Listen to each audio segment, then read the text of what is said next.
I suggest we kick off.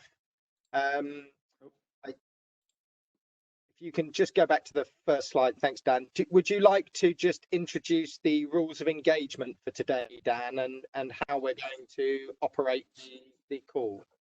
Yeah, of course. So first of all, thank you everybody for joining in. Great to see so many of you on our first ever digital advisory group. We've had to mute everybody on entry just so it doesn't get a bit unruly, but we will be taking questions through the chat function. If you can all find that, it should be on one of the bars at the top of the bottom of your screen. There is a function to raise your hand, and it will flash up on my screen. And if you want to ask a verbal question to one of the presenters, then if you just push that, I can unmute you and let the presenter know, and you can ask a question verbally. We do have a 10-minute break scheduled at 11:10.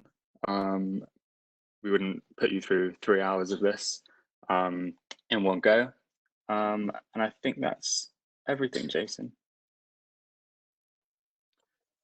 Thank you, Dan. Great. Can you just highlight to people where the put your hand up function is on the WebEx, just so that they know? It's next to your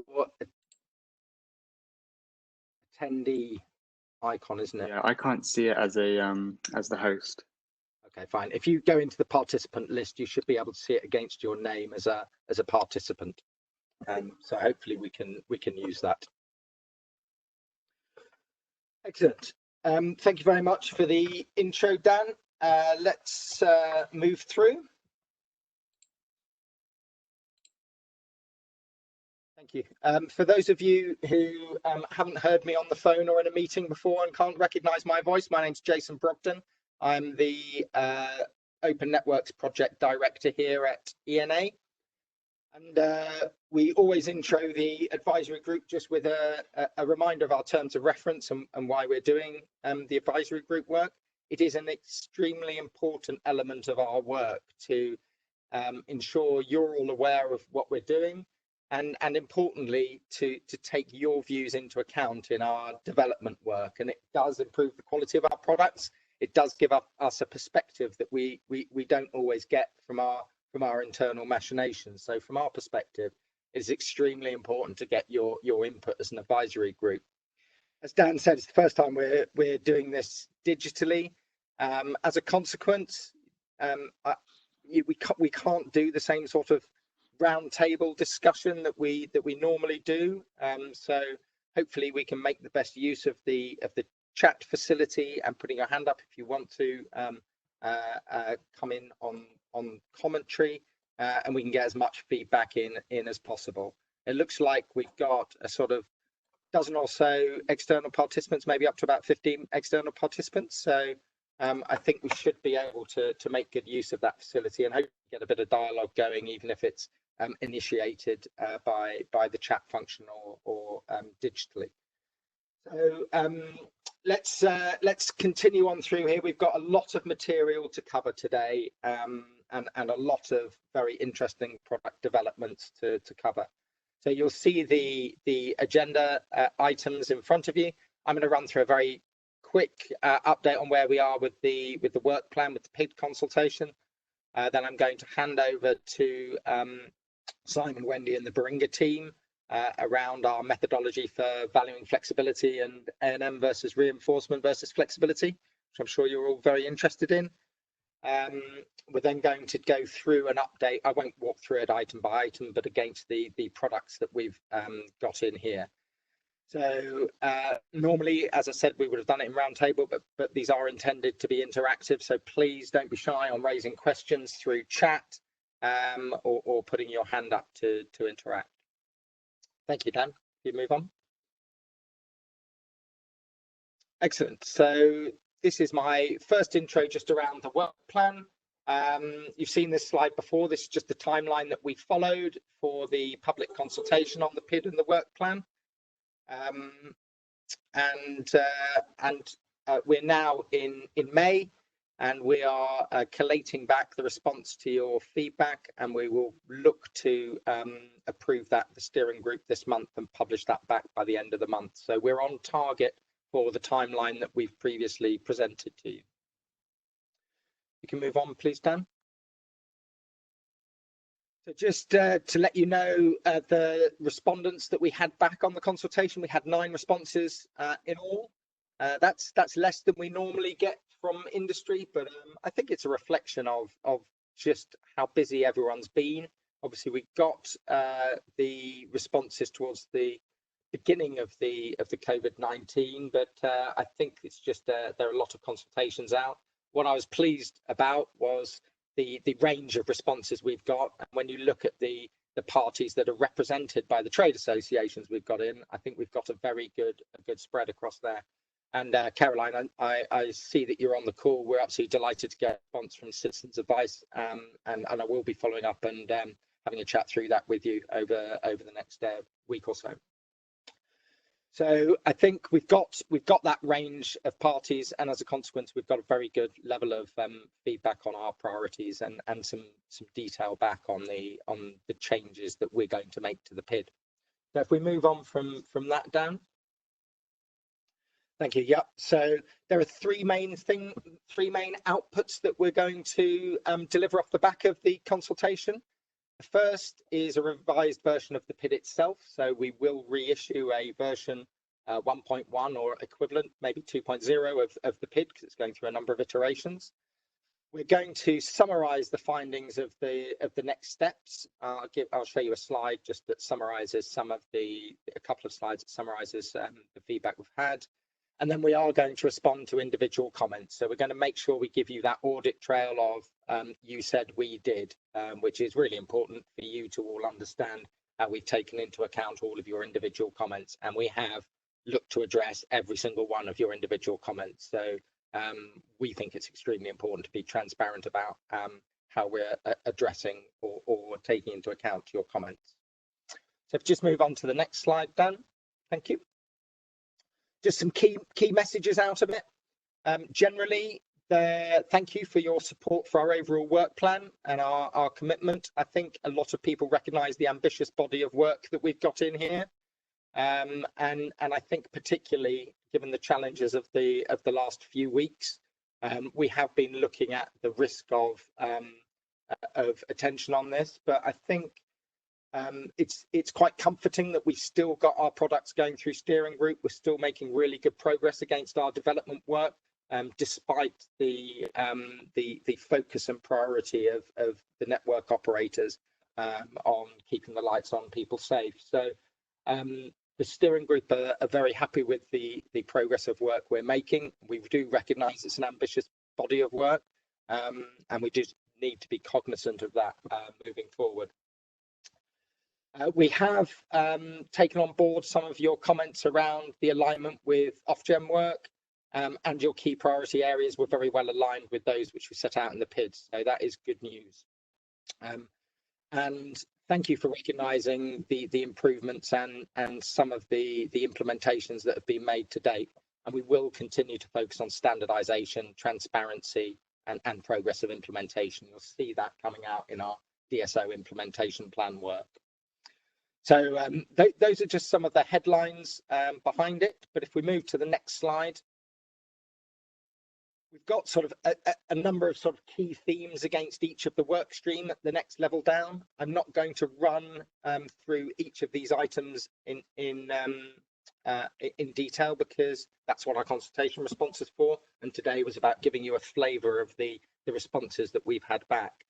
But we are looking to either acknowledge or address the comments that have come back, and we are making changes to the PID as a consequence of the comments you've made. So version 2.0 will be a much clearer document on what we're doing, particularly some of the work we've been doing about standardization of future energy scenarios. That was an area where I think it was recognised there was a bit of lack of clarity because it was introduced quite late. So we're making some good progress, as you see from some of our output. But you know, generally, these are some of the comments that we've been addressing. And things like more engagement on the conflicts of interest, unintended consequences risk register. So that's one of the items that we've got on for today. standardization and progress on the procurement processes, again, an item for today. So your key themes and priorities are the things that we're bringing back to you through the advisory group. Okay, next slide, Dan, please. Thank you. I didn't want to take up too much time with my bit today, so I just pause a little bit there. I don't think I've seen anything on the chat or anything through people raising their hands, Dan. I'll just pause for a little bit. Nothing's come through yet. Okay. Obviously, it's a very high level response, and you'll see the detail at the end of this month when we approve it at the steering group and publish.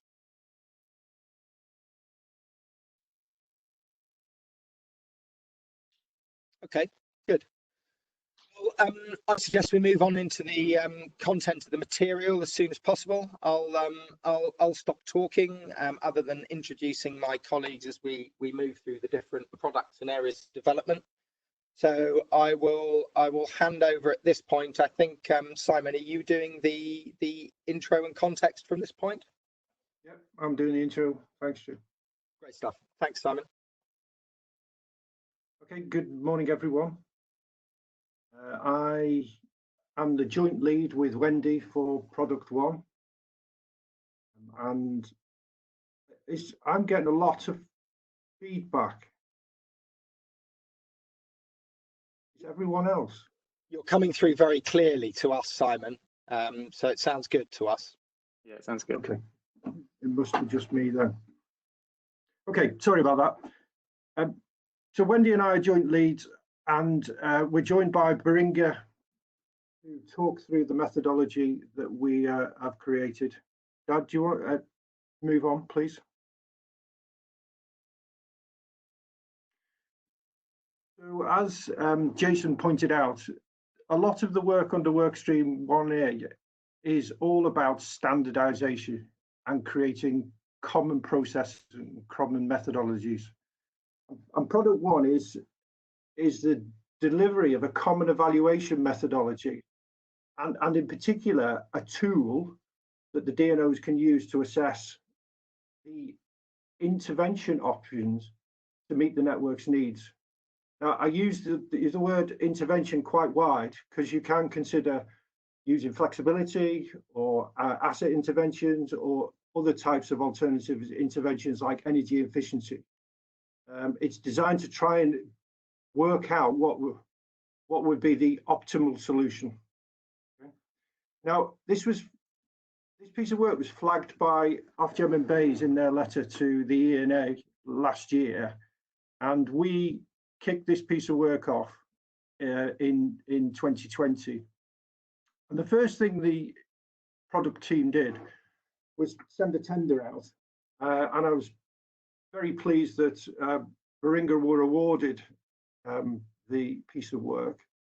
And as you can see from the blue box in the middle, the aim of, or the scope of what we were trying to do as far as this work is to look at all of the processes that DNOs currently use, to look much wider and see whether there, from any other sectors, they did something similar, and then actually start to work through how to create a common methodology that all of the DNOs could use. I'd like to move on down, please. So this just gives a bit of a timeline of where we're up to, and as you can see from the dash box, this is where we currently are. So we've had this session is the second opportunity that stakeholders have had to have a bit of a look and some understanding of what we are doing as far as the common evaluation methodology is concerned. Of course, everyone's seen the PID, and Jason talked about the process that we're going to, and we've received some comments and queries about the scope of the work, and we've responded to them as a product team. This is the second opportunity for wider stakeholders to look at what we are developing as the common evaluation method.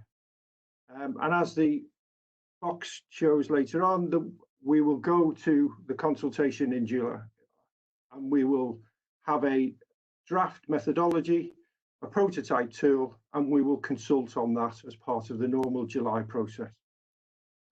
Once that process is over, the plan really is to try and put some governance arrangements around the methodology and the tool, with the idea that we will implement the whole of this for all DNOs by the 1st of April next year. I'm really pleased as one of the co-product leads that we've had really good engagement by all of the DNOs. It's fair to say that we've had really good support from Ofgem as well. In most of our product meetings, we've had 2 representatives from Ofgem, which is quite unusual, and I'm really pleased that we've had their support. The other thing that's worth saying is that we've had regular contact with our work stream, so 1A, and we are going through a process in the next couple of months of bringing the steering group up to speed prior to the publication in July of the prototype. Probably nothing more else to say on scope and milestones. I think if you move on, Jan, I'll hand over to Mary, who's going to go all into the detail. Thanks, Simon. Hopefully everyone can hear me. If not, let me know and I'll get a bit closer to the mic. So what I want to walk through with everybody is just to kind of highlight the way that we came up with the key areas that we wanted to focus on within the methodology. So as Simon mentioned, one of the things that we needed to do was to define and understand what all of the DNOs are doing in today's world to help make these investment decisions. So in order to do that, we built a questionnaire and had a lot of good engagement with the DNOs to get some answers to those questions, and then had bilateral meetings with each of them to really understand what each of them are doing in today's world, and to have a good view of what is important to them to keep within the methodology, to update within the methodology, or to kind of change entirely moving forward as we come up with the methodology moving forward. So what we have on this slide is the key areas that we landed on to focus on moving forward. So what we have on this slide is just the current view and the degree of commonality across all of the individual DNOs. So I'll walk through each of these, and then at the end of the presentation, we'll come back around to say where we've landed in terms of how we'll be able to address each of these in the methodology as we move forward. So the first kind of category of areas that we looked at was the value areas. So firstly, we're looking at the deferral value. So what value is there in being able to delay the decision to reinforce? So we're bringing in, some of the looking at the current practices across DNOs around how they calculate what that deferral value is. So there was a medium kind of level of commonality across each of them, some slight variation on how they would calculate that. When you're thinking about how they consider the time value of money and some of the differences between, the discount factor, any of the fixed costs that are incorporated into that analysis. Secondly, we looked at network losses. So what's the impact on some of the different options of how much electricity is lost in transporting it through the network, and if that's included in the analysis today. So some of them were including it and some of them weren't. So we'll come back to some of the discussion that we had around that. The third one that we looked at was carbon. So is there a carbon value that we want to incorporate into the analysis? So when we're looking at the different network options. So as it stands today, carbon is not included as value within the financial assessment. The fourth piece around kind of the value area is option value. So how are we considering what value is created by deferring a decision to invest in assets into the future? So at the moment, there in BAU today, there isn't an explicit consideration of option value over and above kind of the deferral value in today's world. So this is one that we wanted to take forward in consideration in the future. And then finally, we kind of called out a couple of areas from an input point of view that we wanted to look at. So what forecasts, what scenarios are the different DNOs using to determine what the flexibility requirement is and how they're using that within the assessment. So in today's world, all of the DNO are currently using a singular view or a best view of what their load forecasts are going to look like into the future to inform what their network options would be, and using that view to provide information to the market participants. So there is, a high degree of commonality around that. And then finally, what we were looking at for over procurement is how the different DNOs are managing the risk of either forecasting error or some under provision of a flex to be able to account for that risk. How are they managing that? And at the moment, each DNO is applying, a different value and potentially different derating factors to account for that. So across those key areas, it was really helpful to have a lot of informed discussion with all the DNOs individually and then again as a group to provide some insight on which of these were important for us to take forward and work through in detail. And one of the things that that we'll come back to later on is how we landed on standardizing each of these things across the methodology. So if we flick on to the next slide there, Dan. Sure thing. We're getting a few questions through. If I could ask that they're sent through to all participants. If they're just sent to the host, they're just sent to me, and I'm not best placed to answer most of these. Just flick on. There we go. Yeah, and could you cut and paste them into the wider chat if that's Can do, possible? yeah. Yep. Thank you. So we'll come back. Thanks for the questions. We'll come back to those and circle back around at the end where we've reserved some time for a Q&A. So as we started to go through those key areas, one of the things that we wanted to highlight was at the core of this assessment is the economic basis for this approach. So how are we making this decision? So we came up with a range of options for how this economic analysis could work, which is what we've got visualized here. So we developed an initial set of 4 of these options, which range from left to right on the slide, from a deterministic single point in time NPV approach, which is what most DNOs are using today. And then as you slide across to the right, where we start to think about what a full real options analysis could look like and how we could consider incorporating option value into the assessment. So I'll briefly walk through each of the options. So option 1 on the left is a core deterministic NPV analysis where we're using a single scenario. Questions are popping up right in front of the slide. So option 1 is where we're using that single scenario to be able to calculate that singular deterministic NPV. So the outcome of this analysis would be, a singular value that would be able to enable DNOs to guide their investment decisions. So this is, close to what most DNOs are doing in today's world, and the view would be that we would further build on that to standardize inputs and ensure that there's consistency in how that's applied across DNOs and ensure that there's some consistency as well to the Ofgem CBA. So for option 2, this is where we start to incorporate some optionality into the analysis. So what we're showing here is we would complete a similar NPV analysis, but instead of across a singular best view, we're looking to do that analysis across 2 or 3 different load growth scenarios. So this would demonstrate what options might be available across multiple forward-looking views of what the flexibility requirement might look like. So we would enable, and in this option, we would enable all the DNOs to use their own scenarios as inputs and incorporate a best view if they see fit. So the value in this with that it provides multiple views into the future and provides some optionality there around a range of values that the DNOs could use to inform their decision making.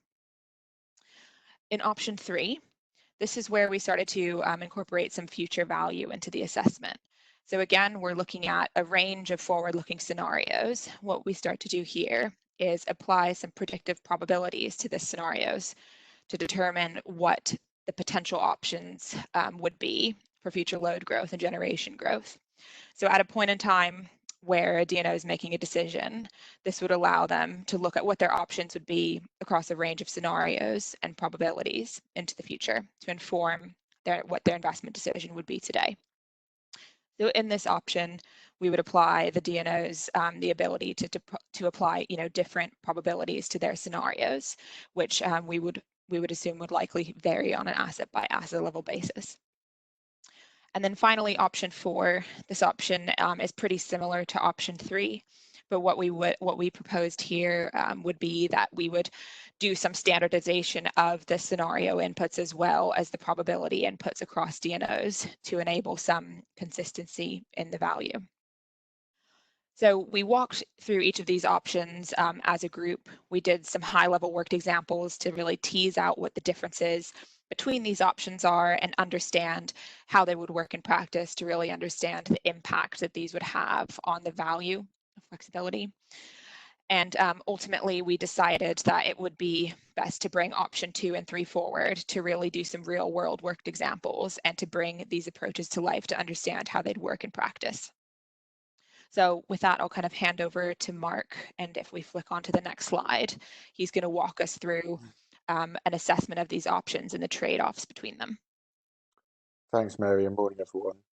So as Mary said, we kind of focused in on options 2 and 3 on that previous slide to do a bit of a deeper dive on. And when we did that, we realized there was a couple of different flavors of each of those options, which we've captured on this slide, along with some summary of the kind of high-level pros and cons of each. And probably easy if I just run through each column at a time to explain the option and then the assessment that we undertook on it. So option 2A there, I think this is similar to how Mary described on kind of option 2 above.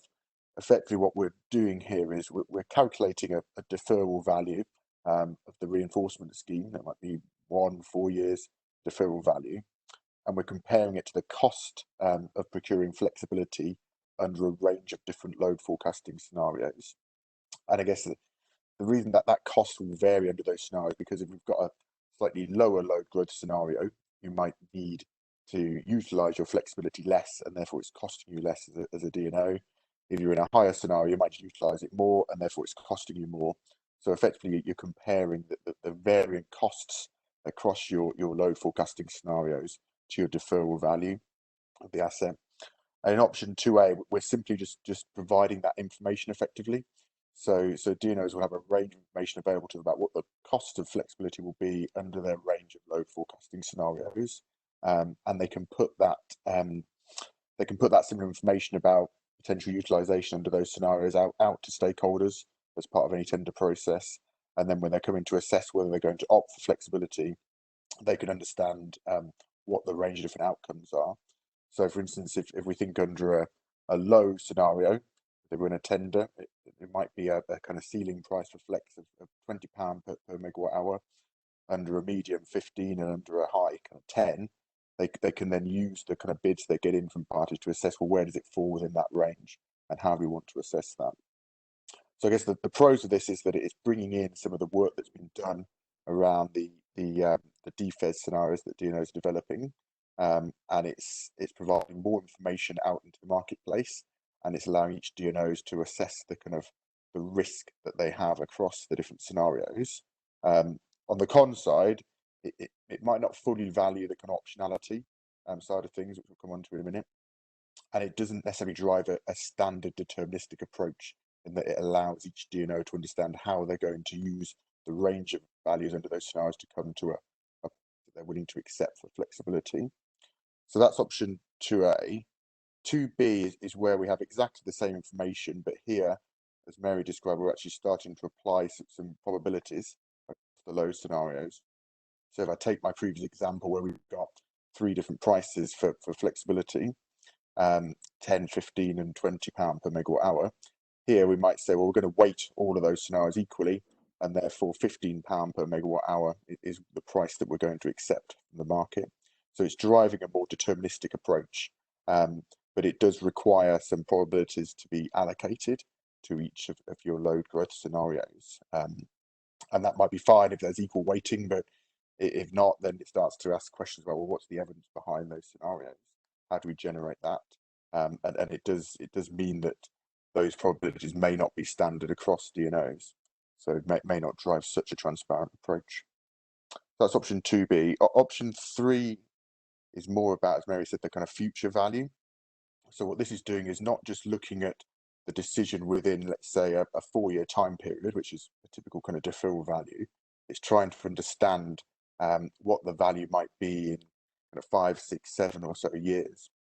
So what we're looking at here is saying, let's understand the value maybe out to something like 10 years of not making a decision to reinforce today. What does that open up to us in terms of future options? And looking at each of our load forecasting scenarios, what value does that provide to kind of DNOs and customers of avoiding that reinforcement? And it's saying then let's take the maximum value out of that kind of 10-year period across all of us and apply some probabilities to each of them to try and weight them. And I guess that there's 2 instances where this is useful. The first is where you might get some demand drop off in time. So you might today have a need for reinforcement, but if in a year's time you get a lot of generation that connects in that same area, that need for reinforcement could actually go away. Similarly, if you had demand dropping off in that area, that need could go away. And so by not deciding to reinforce today, you open up that potential of not having to reinforce in the future. And I guess what we're doing with this option is trying to bring in some of that potential future value there. Then the other example is where actually you decide not to reinforce today, you go for kind of flexibility as an option, but actually in all your scenarios in 4 years' time are indicating that you should reinforce, in which case you've got a question, well, if that's where all the scenarios are heading, is it worth reinforcing today? So it's trying to understand those future decision-making questions. I guess the pros is that this does start to bring in more of that kind of option value we spoke about, particularly that kind of demand drop-off scenario. On the cons, I think that there's a question on whether this is kind of fair to effectively transfer some value from future customers. Let's say if that reinforcement isn't required, that's a gain for kind of customers in maybe 10 years' time, and you're transferring that value to today's flexibility providers, and I guess taking a risk that value might materialize today. So that's an interesting kind of regulatory point that probably needs to be thought through a bit more. Again, we've got the question around probabilities, how you might allocate those, and whether this is transparent to kind of stakeholders or not. And then the last option, option 3B, this is very similar to 3A, but we're just recognizing that as you get further forward in time, obviously your confidence is slightly less. So what we're looking to do there is say, well, as you get to kind of 8-10 years out in the future, there's a range of probabilities that you get to at that point, a range of different scenarios you might be in. So we just weight whatever value is seen in those kind of time periods slightly less than you might have the value in the next kind of 2 or 3 years or so, just to show the uncertainty that exists. So those were the kind of options that we talked through with the product team. And I think that the recommendation that we're landing on in this area is that we kind of progress option 2A as a kind of starting point for the common methodology. So this would allow all the kind of DFES work to be brought into this options assessment and be common and transparent. And what we're also going to do within the tool is start to develop within a sandbox area the functionality you'd need to move towards a kind of option 3A. And as the kind of data gets kind of better quality on that, and we understand how some of the load forecasting scenarios are outturning, that is a kind of functionality that could be switched on by all DNOs at some point in the future. So that's a brief kind of through the assessment options. If we flip onto the next slide, this kind of replays the first table that Mary walked through and just gives us a summary about where we're kind of currently land against each of those areas that Mary spoke through. And I guess that current recommendation column is color coded with green, meaning to say it's included, amber that it's kind of partially included, and red that it's not. Unfortunately, we've got no red here. So I guess on the deferral value, obviously this is a key component of the methodology and will definitely be included.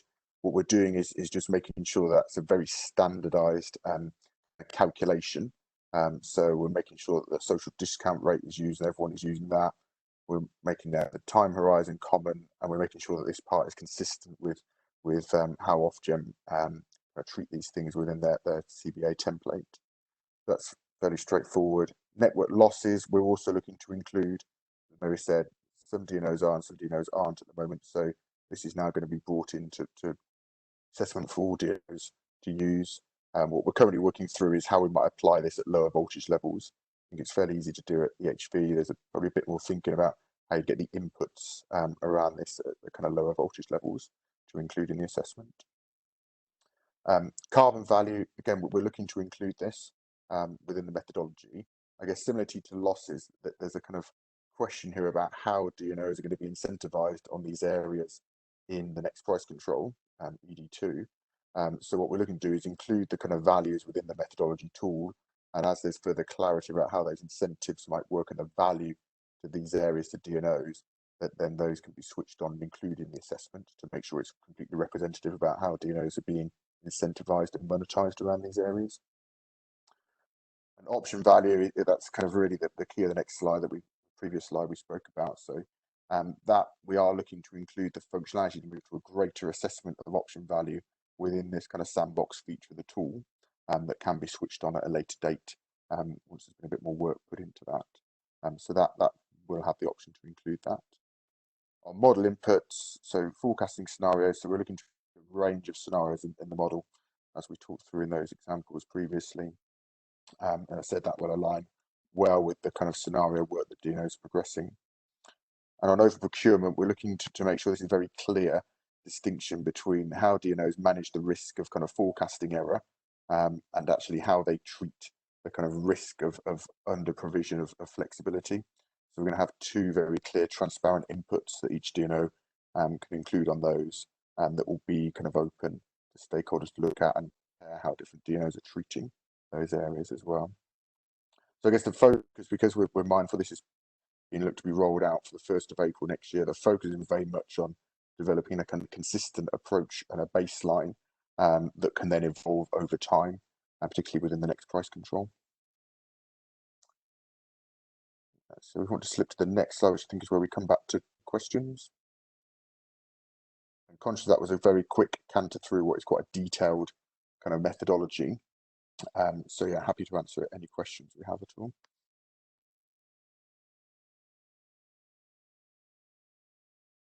So, can everyone hear me? Yes, Simon. Yeah. I can hear you, Simon. Excellent, great. Should we pick Rick's comments up? So we asked about option value and how firm is the recommendation. I think Mark gave a good explanation of why we've landed as initial recommendation on 2A. We also recognise that those providers of flexibility would be definitely interested in the option 3, whether that be A or B. And the group, the product team, have taken the opportunity to engage further with GEM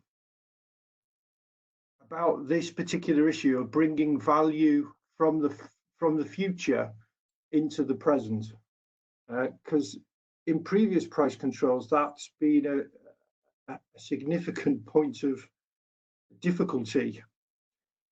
So we are exploring the potential of 3A and 3B. Some regulatory barriers to the moment.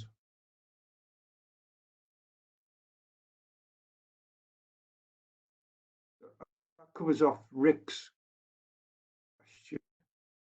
I wondered if everyone could provide some comments on the first question, which is, are there any key areas of the methodology that should be considered in addition to the ones that we have evaluated to date?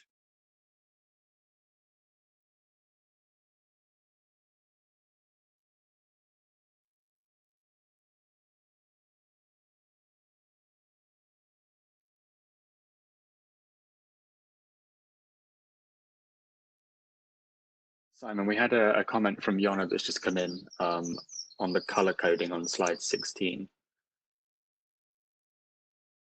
Yeah, the color coding is primarily to show that green is we're moving forward and have a plan to include that as part of 2A. The yellow recommendation means that we are considering what we should do, whether that's part of the sandbox application that Mark described, but we've a bit more to do on those yellow recommendations before we really land on it. So what we're doing at the moment is trying to indicate to people what we've landed on and what we're still thinking about.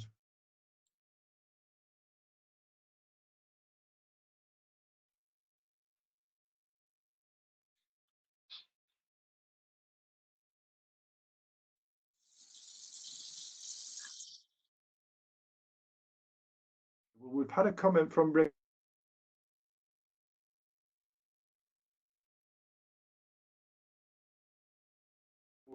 More, please.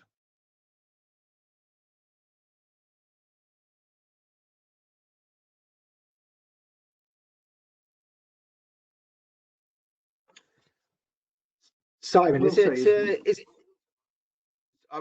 I was just going to say, I'm sort of conscious of the agenda time as well. Is this something that we could give for people for their homework as well to come back, because we'd really appreciate obviously any feedback in these areas.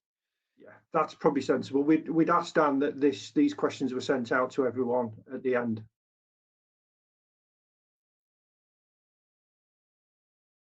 Brilliant. Just a couple more questions in there, Simon. One on the Ofgem CBA template from Helen. Yes, we're using the base model, or the underpinning is the Ofgem CBA template, which, as you're probably well aware, is being updated as part of ED2.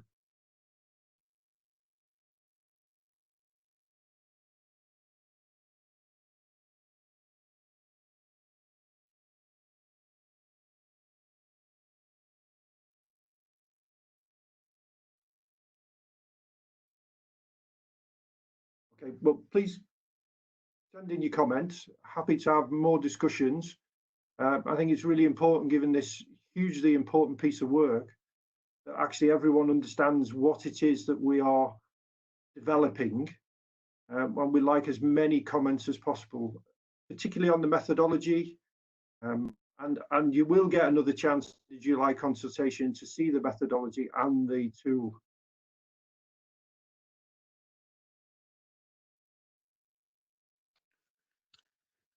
Thank you, Simon. I think just to reinforce what you're saying there, this is a key area of priority highlighted by stakeholders, by Ofgem and BEIS as part of our flexibility development work.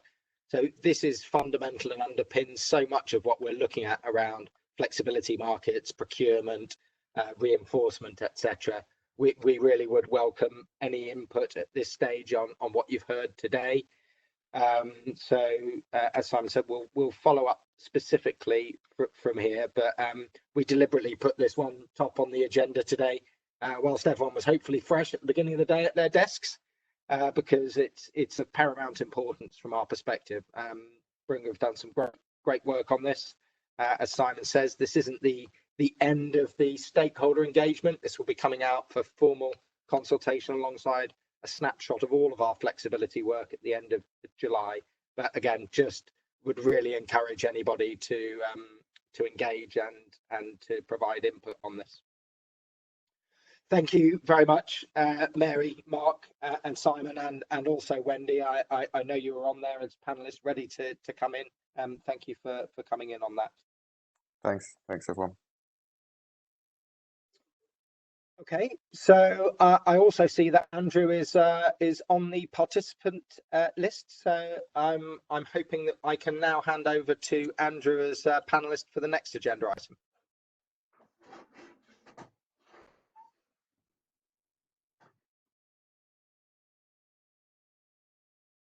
I'm not sure if he's connected through WebEx or if he's dialed in.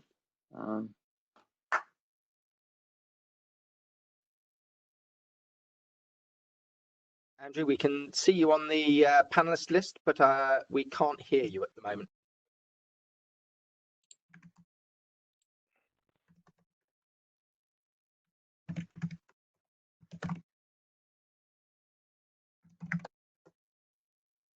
You might be dialing in. Okay.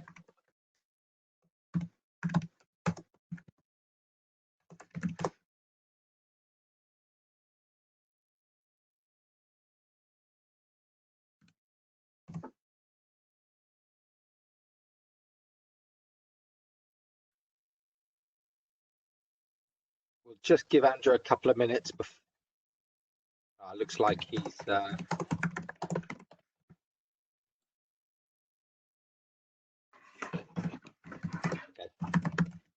Jason, can you hear me? Yes, we can now, Andrew. Thank you. Okay, excellent. Sorry about that. I was dialed on through my phone as opposed to the computer. My apologies.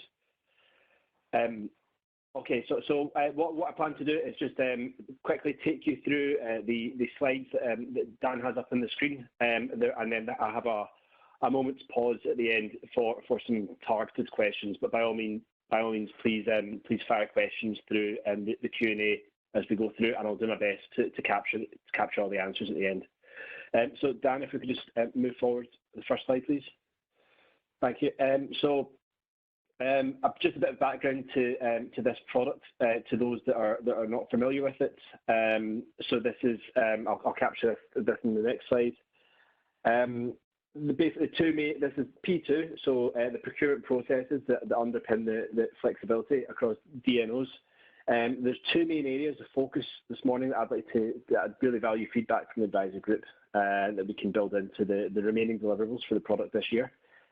First is on the consistency across DNOs and the ESO on the timescales of procurement. And I'll include the use of signposting in that, and I'll go on to explain what I mean in more detail in a few slides' time. And then the second is the phasing of the pre-procurement and procurement across DNOs, and then how this is done in practice versus reality, utilising the technical and commercial aspects of the different elements of procurement. So on that first slide there, I've just got a very quick agenda, a plan for speaking for 10 minutes or so, and then obviously we can have a bit more of an open discussion, hopefully, on some of the targeted questions at the end. So just moving forward a slide, a bit of background to this product. So this product is really a continuation of the work that was done in 2019 that defined at a fairly high level a good practice for the procurement of flex services across both basically DSO as well as ESO. This product in 2020, what we're looking to do is build on the good work that was done last year, recognising that, of course, in the last 12 months, the amount that's been done in this space has moved on fairly significantly. So there's a lot of good work to be built on, recognising the fact that when we were here 12 to 18 months ago, where it was a fairly nascent market, and there was a lot of companies still finding their feet. So we were basically testing a lot more of different approaches to establish what worked for companies and what didn't. So now we have a bit of a more firm footing. We have stronger feedback from stakeholders, so we know what works and what doesn't. And of course, it'll be an evolving process over the coming 12 months to basically build on that further.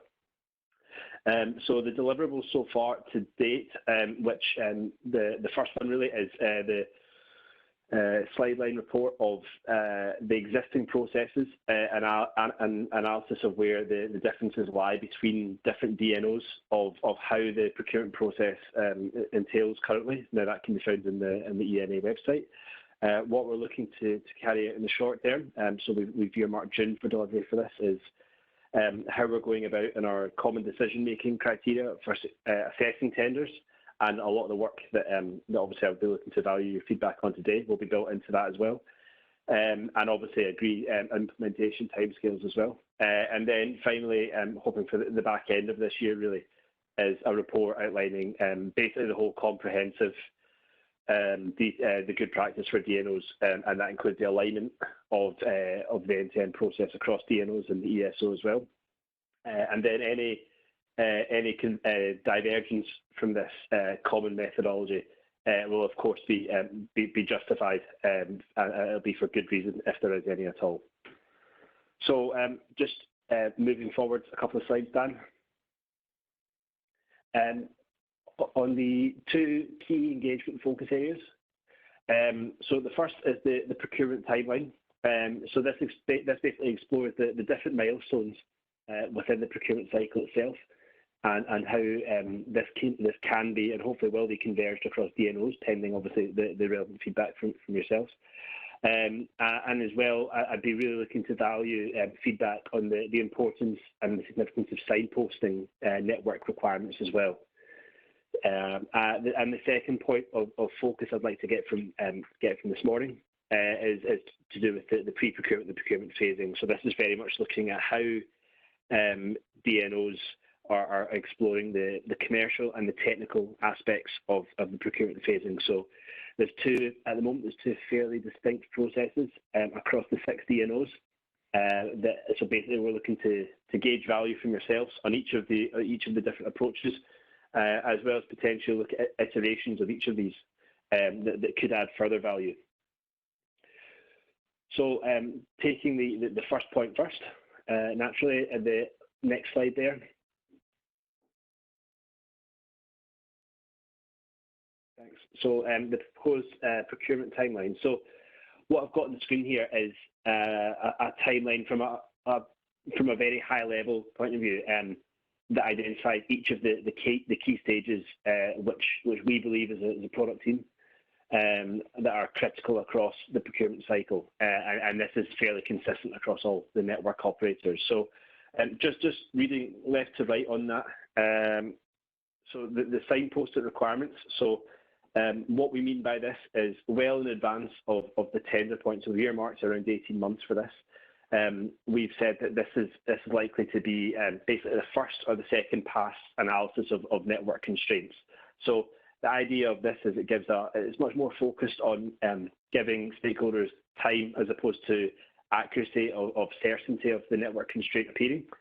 And basically we'll have a continued engagement period between then and the next point, which is then the published precise requirements and invite providers to register. So what we're really looking to do in this point is, after we signpost network requirements, is to gauge the level of flexibility at each point of the network to assess what the likelihood is of achieving sufficient flexibility to solve the contract. Now, one of the key points I'd be looking from today is the value to stakeholders of that signposting exercise. So I'll go into that in the next slide in a second or two. So moving through, we've obviously got the published precise requirements. So this would be looking to capture, build on basically the work that's done in the other products. So I think we're all familiar with the 4 flexibility products that were developed in the last year or so. So that would be producing the flexibility requirement in a form akin to those products there. So stakeholders would have familiarity of what would be required of their asset if they chose to participate. Moving forward, we would then look to obviously engage with stakeholders over a period of a minimum of 6 months to give stakeholders sufficient time to engage with the DNO to establish, basically iron out any questions that they had of the service requirements that would be required of their asset. We then look to hold a tender or the auction or whatever the means preferred by that DNO in terms to establish the methodology of pricing. Then following that, we look to execute a contract, which again, I think you're all familiar with the work that's done in product 4. So that would be the consistent product that is now being developed across all DNOs. Then at that point, we'd be looking to just to roll out the testing of the asset to ensure that it's capable of providing the services as detailed in the terms and conditions, and as of course detailed in the 4 service products themselves.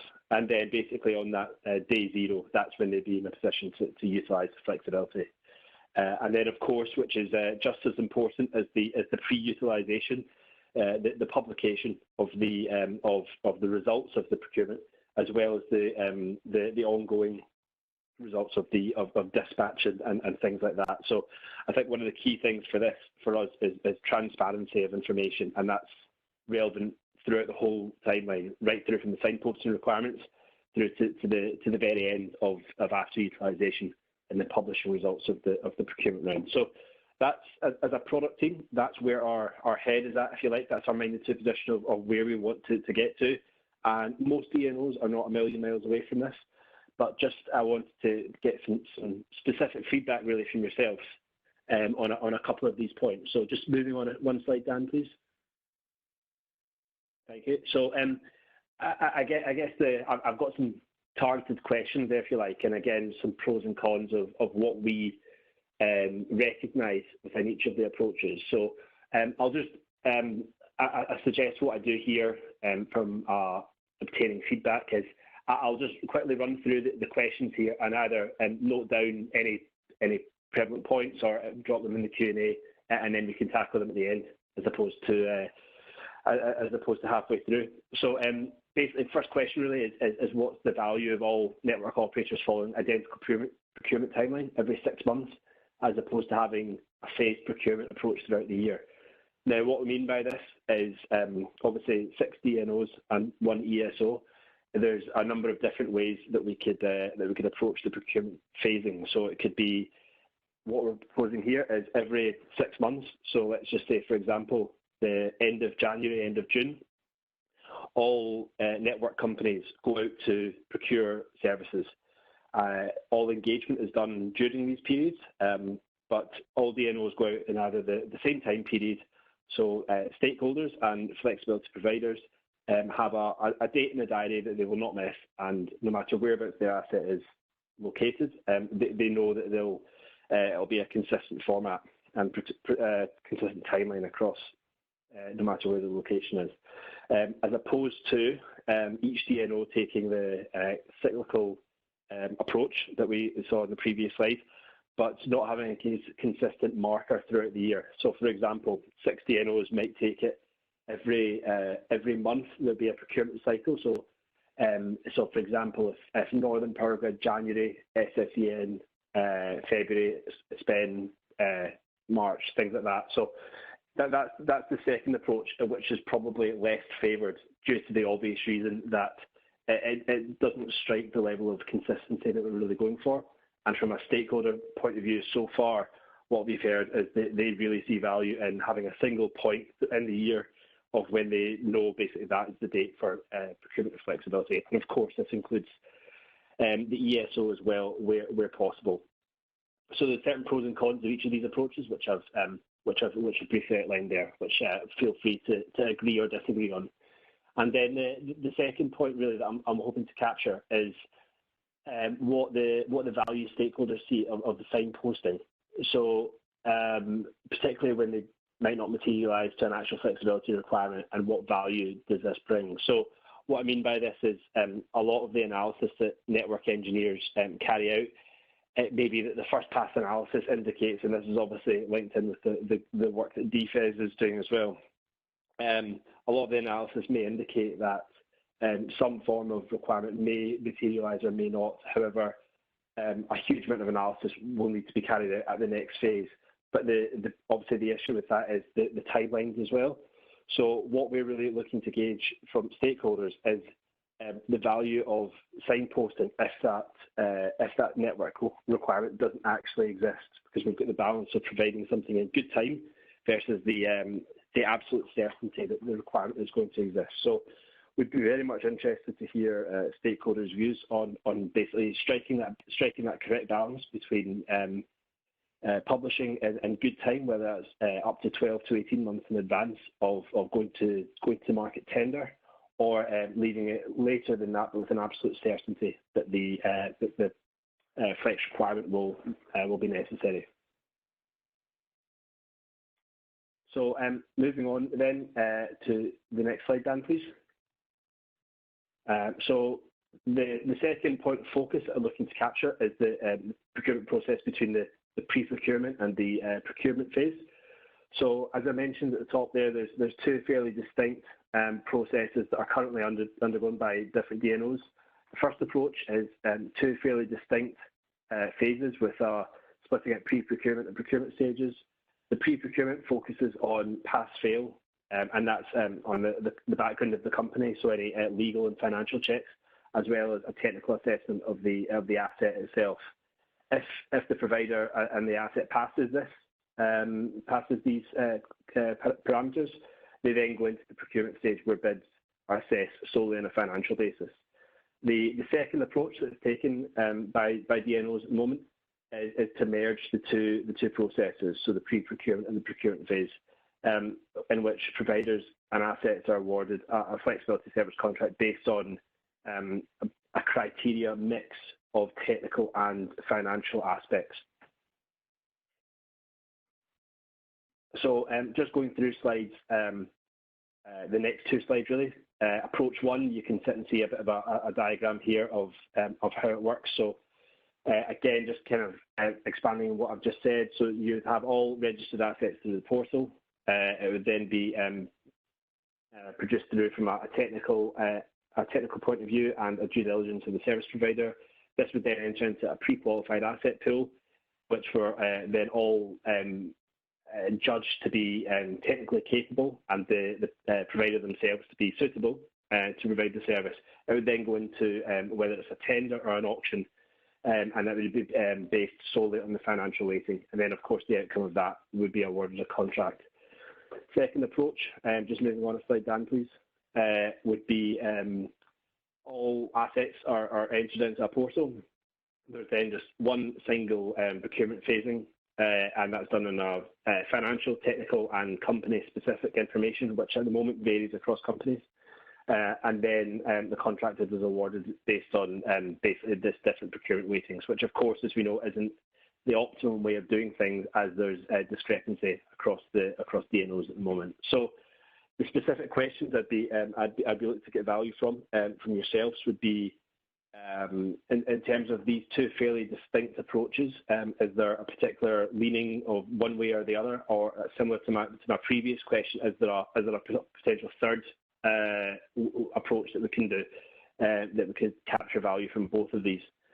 And then, of course, the second question as well, are stakeholders comfortable with pass-fail criteria being applied in the procurement stage only? So obviously this has particular value from a network point of view, as if an asset is providing the service, then it has to meet certain technical parameters, which may be on a binary pass-fail basis. So there may be some elements of this which is unavoidable. However, I'd be keen to obviously learn feedback from the advisory group on these points as well. So that's the slides that I've run through.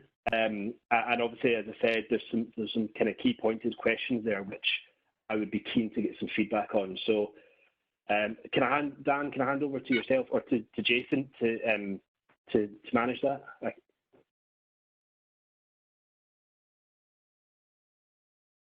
Sure, yeah. I don't know if you can see the comments box, but there are a few comments that have come in from Helen and Rick while you've been talking. Can you see that one there, Andrew? I can. I'm just opening up now. Just running Sure. through. So I'll just let me just take 10 seconds to read them, and I'll see if I can get back.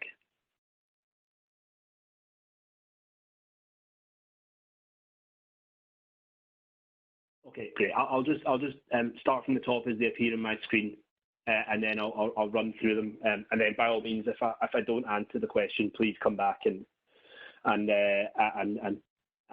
me that, and I'll do my best to be as detailed as I can. So, just on the first question, I can see as Helen's question on have we considered different timelines for different contract lengths, i.e. multi-year versus short-term products. So what we're looking at, basically the flex product which we'll be looking to procure will of course be driven by network need.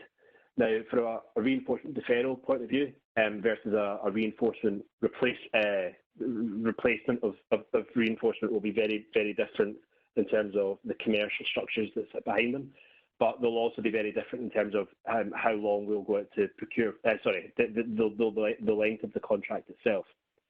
So what and Dan, if you're able to just go back to the timeline actually, just for while I answer this question, it'd be easier. So what I'm looking really to capture with this timeline is that these are the critical things that we believe, no matter what the duration of the contract, whether it is simply for 1 or 2 years, or if it's perhaps for longer, up to 5 to 7 years, we believe these things are critical for each of these. If for the shorter term contracts, if we have if the network requirement is manufactures itself much quicker, so we don't have as much notice, it may be the fact that our first wave of analysis indicates that some sort of solution will need to be in place, whether it's network reinforcement or flexibility, within 12 to 24 months. And if that's the case, then signposting the requirement 18 to 24 months out may not be possible. So in events such as them, this timeline would be condensed as much as possible. But I suppose that the key elements that we think would probably, we'd try to keep to a minimum timeline, if you like, would be 6 months for the period of engagement before we would close the tender at the auction. And we would need to have the sufficient time period between the contract execution and the utilisation of the flexibility as well, to ensure that the testing of the asset was up to speed.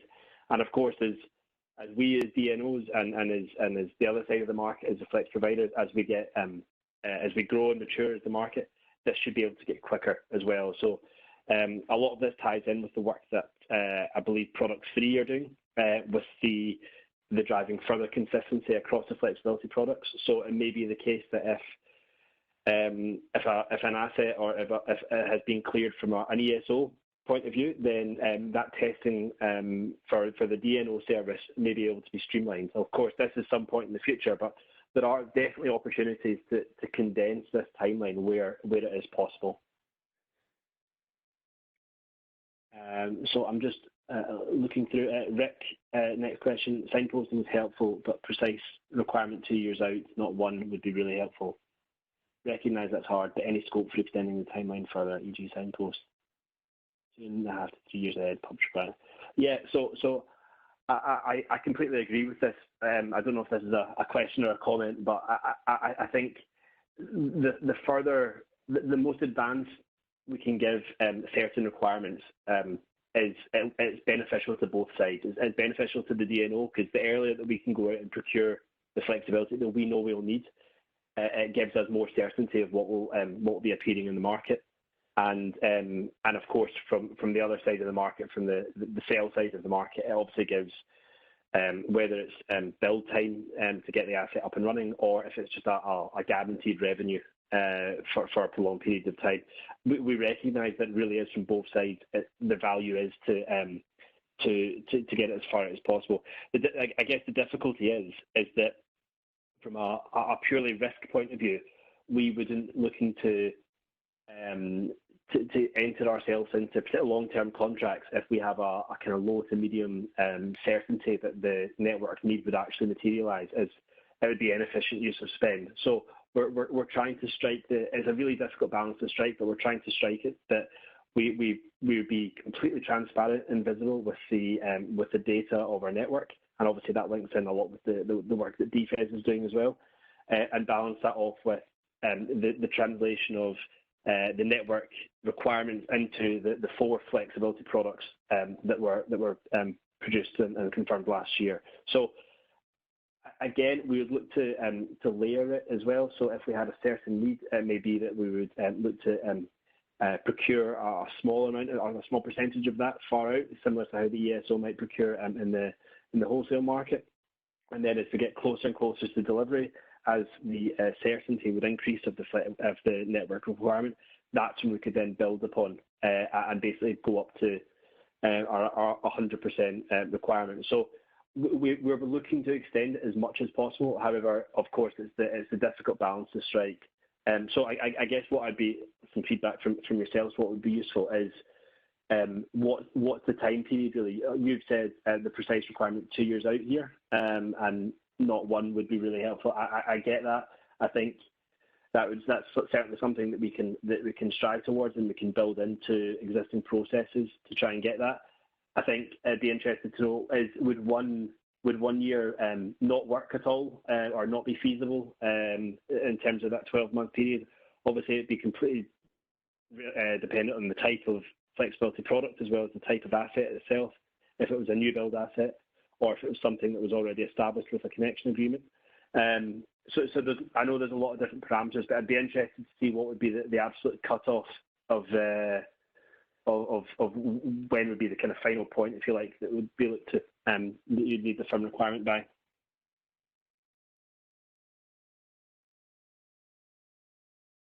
So I'm just, and by all means, Rick, please come back to me in the question box if you think I'm skirting the question. But I'll just move forward then.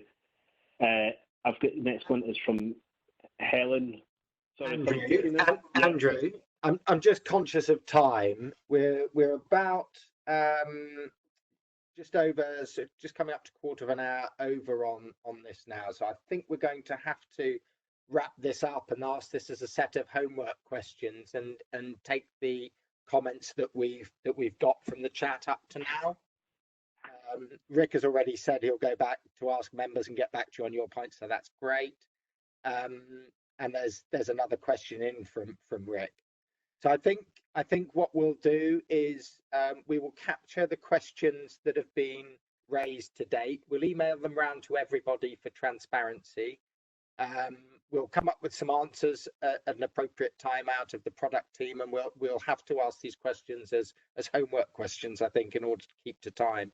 Obviously, if we were in a room together, we could have multiple breakouts and spend a bit more time in depth. But I think we'll have to draw a line under this discussion at this point, Andrew, and continue. I think this is, again, you know, it's this. We're slightly constrained by remote working, but what it's done is you've prompted all the questions that are coming back from Helen, Rick, and others, and it gives us an opportunity to get into that dialogue. But I think we're going to have to wrap that discussion up now and cover the rest by correspondence. Okay, no, I agree with that, Jason. Thanks. And yeah, I'll endeavour to get back to the questions as soon as possible. This isn't to discourage people from raising questions in the chat box at all. Please do that, because we can capture those. We can send them out to everyone for transparency, and then we can respond back to them as well. So please continue to drop questions in on the chat box. And I know that it's probably not ideal in this world for us to set you some homework, but as Rick has said, you know, it gives an opportunity for those of you from trade associations to go back round to your members as well. Okay, thank you, Andrew, and thank you everyone for your questions and interest in the procurement process. Exactly why we wanted to highlight it up today, and we'll continue with some communication afterwards. So thank you very much for leading through that, Andrew. Next up is the active power service parameters. Now this was down for Ryan Kavanagh, but unfortunately Ryan is unwell. So I see that we have Sam Doe on the panelist list, and I think Sam was going to run through this. Sam, are you available and off mute and able to talk at this point? Can we just check in? Yes. Can you hear me? Yes, I can. Super. And can you sense the relief in my voice when I said that? I know that we also have Lois Clark online as well for backup, but Sam, I think probably best for you to talk through this. And there was a subsidiary document that's been published for this as well. Yeah, that's right. Thanks, Jason. So good morning, everyone. I'm Sam from UK Power Networks, and along with Lois, we are on the Product 3 working group, which is looking at the active power parameters. So really it's about aligning the active power service parameters, reviewing it. If you've been following the ENA Workplan Networks project, back in 2018-19, we published a product definitions document for the four products we had. So this working group is looking at reviewing those parameters and also introducing new ones to be adopted by all DNOs. And essentially the purpose is to make it easier for participants, market participants, to understand what's being referred to. So that's about terminology, but also it's about standardizing the parameters available. So whether that's flexible capacity or maximum time, response time, we're referring to the same one, but also to the same parameters, which is a function of what the providers can bid in, but also what the DNOs would also publish to say these are the characteristics of our service. So I won't go into a lot of the detail, perhaps because I've already published, we already made this available, so I'm hoping that you've had a chance to have a look. So I'll probably spend the first 5 to 10 minutes just quickly going through that document. We only have one slide, so there's not a lot there. I don't know if, Jason, it's possible to flip over to the appended document at all. Dan, is it possible for you to pull that up off the ENA website? Do you have that downloaded? I can certainly try. I can email you. I'll email you the document. Okay, once you do that, I'll quickly talk through it, and perhaps those on the call, if you have that to hand, or if you don't have it, you can download it from the advisory group website. So the structure of that document is firstly there's 2 tables and then a figure at the bottom. So it's only 3 pages, 4 pages. The first table is the definitions. So that's the terminology we use to define certain things. Oh, here we go.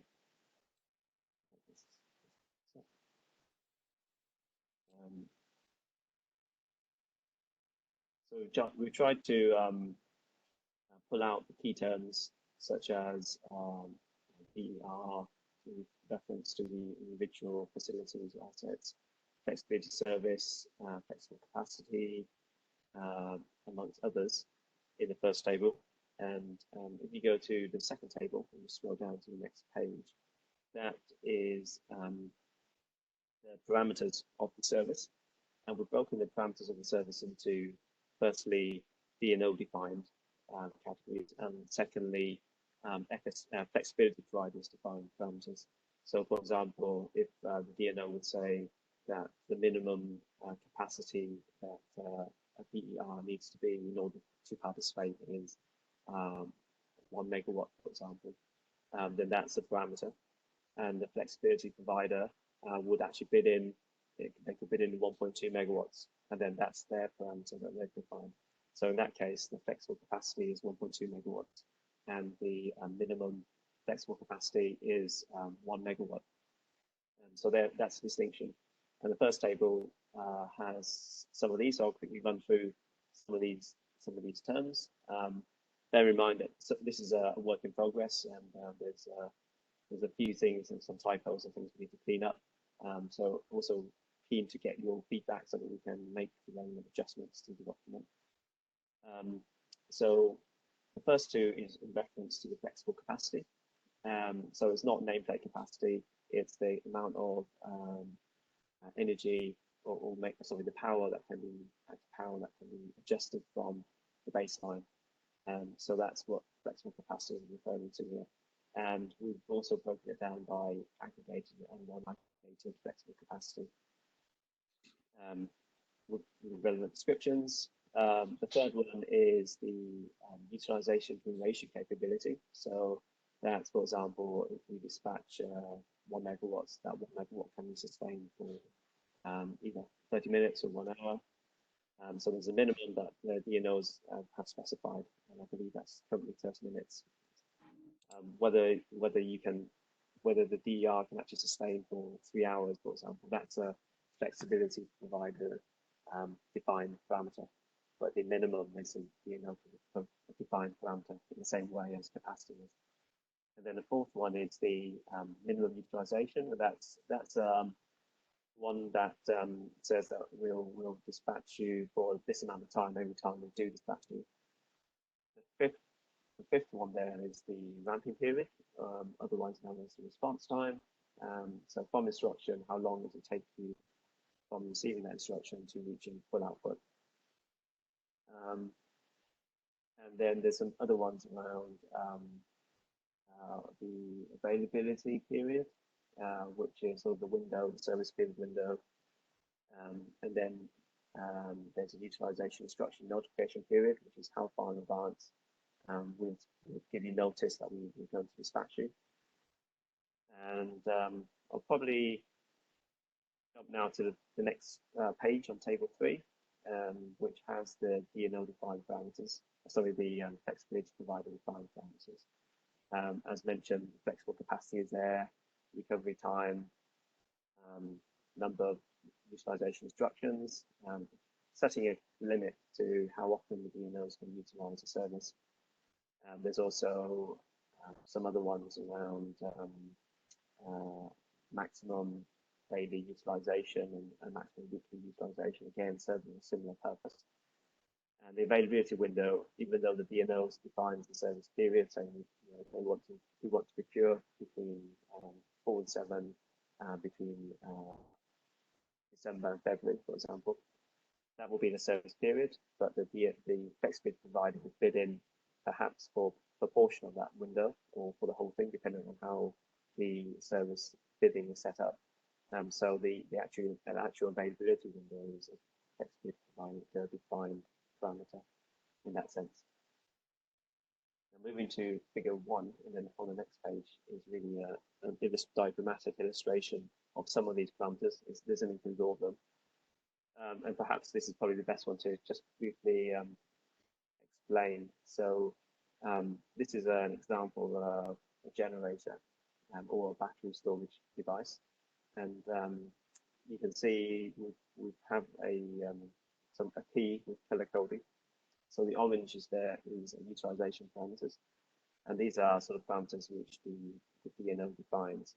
So when the DNO instructs the service, you can see their utilization instruction on the dotted line going vertically down. The maximum ramping period is from that point to the start time, and the start time will be defined by the instruction. There's also an end time, depending on how the end time is defined. It could be defined in the initial instruction, or it could be defined by a subsequent cease instruction. The flexible capacity is a difference there between the baseline and the capacity of the asset. So the flexible capacity is not the nameplate capacity, it's the amount that it reflects from the baseline. And again, we haven't covered the baselines here, but the baseline is generally normally involves some sort of methodology to derive the baseline based on historic data. The green line representing the energy into meter data, so that will come in sometime after the instruction, and that will show that from the utilization instruction, the DER has ramped up and has delivered its energy. And in this particular example, you see the shaded area called delivered capacity energy. That's the energy that's been delivered, but the energy that perhaps has been instructed is the flexible capacity, which goes up to the dotted line. So in this case, they've delivered some of their contract capacity. So that's an overview of the document. If you've not had a chance to have a look at it, then please have a quick read through that. If we could go back to before we go back, is there any questions? If you go back to the slide deck and look at the questions.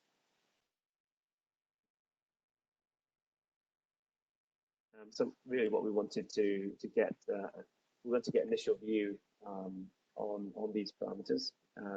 We think it's an improvement on what we had before, which was set of parameters, some of them which were not really product specific, but more sort of generic. So we've taken some of those things out, but we've added some more things on as well. Is there anyone who has some initial thoughts, initial questions or comments? Thanks, Sam. I think we've had highlighted to us by Dan Starman that we may be getting questions coming into all panelists that aren't transparent to all attendees. So Dan Cleland will, if you could pick up any that come into all panelists that may not be transparent and cut and paste them in. So I can do that. Thank you. We've just got a question in from Mike Kay. If you can pick that up and distribute it, and then maybe Sam, if you can answer that, and we'll pick up from there. Thank you. So the question from Mike Kay, this all seems okay to me, but I think there should be an action to confirm that all this development is in line with the demand connection code and DPC9 or the D code. It probably will be, but need to check. Yeah, I think that's a good point. There's probably these sort of parameters defined elsewhere, not just to mention other services, but even in the parameters used to describe the connection and existing parameters there.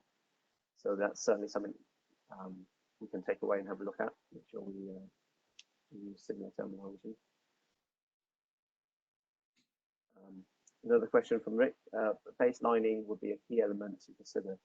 Can we ensure industry is able to feed in on this? A lot of work being done on this. Yes, agreed. Baselining is a contentious topic. I don't know if Lois, do you have any comments on the baseline based on some of the other work packages, but it's not within scope of this existing product.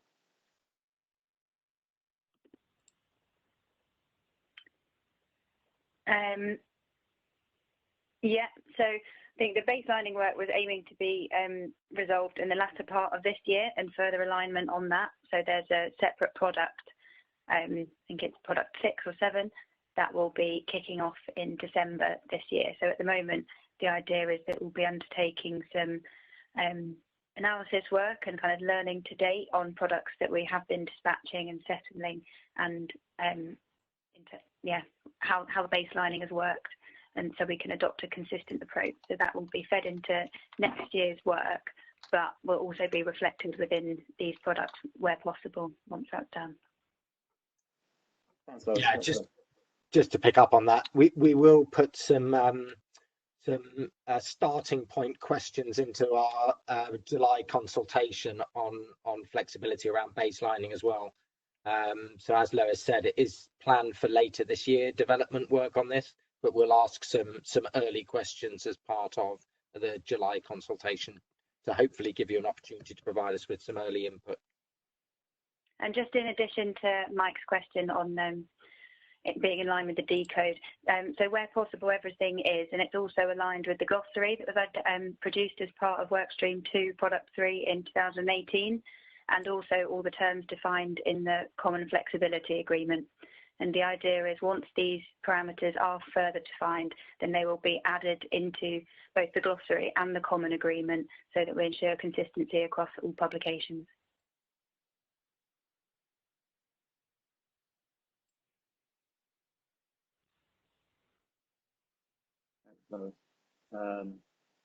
So Rick made another mention about BSC mod 276 and baselining. Perhaps move away from baselining and back to the table. So yeah, the first question is whether it's described clearly. Is there any views on that based on the way it's presented?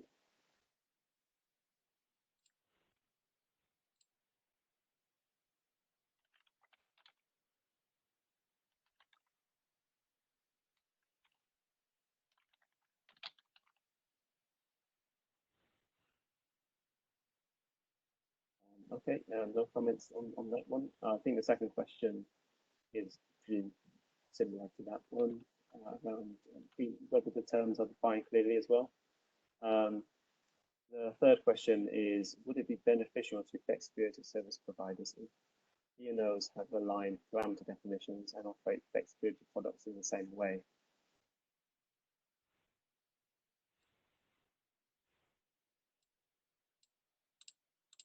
I can anticipate what sort of responses we might get to this. Probably a yes. Anyone would like to confirm that?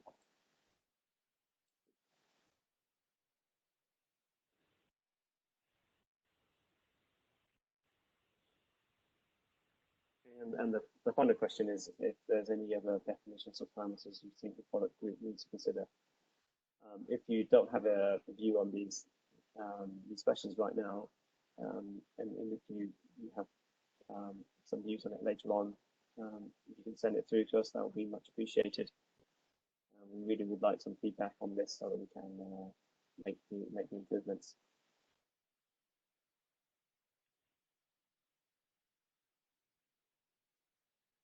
And that was all really I wanted to cover on this product 3.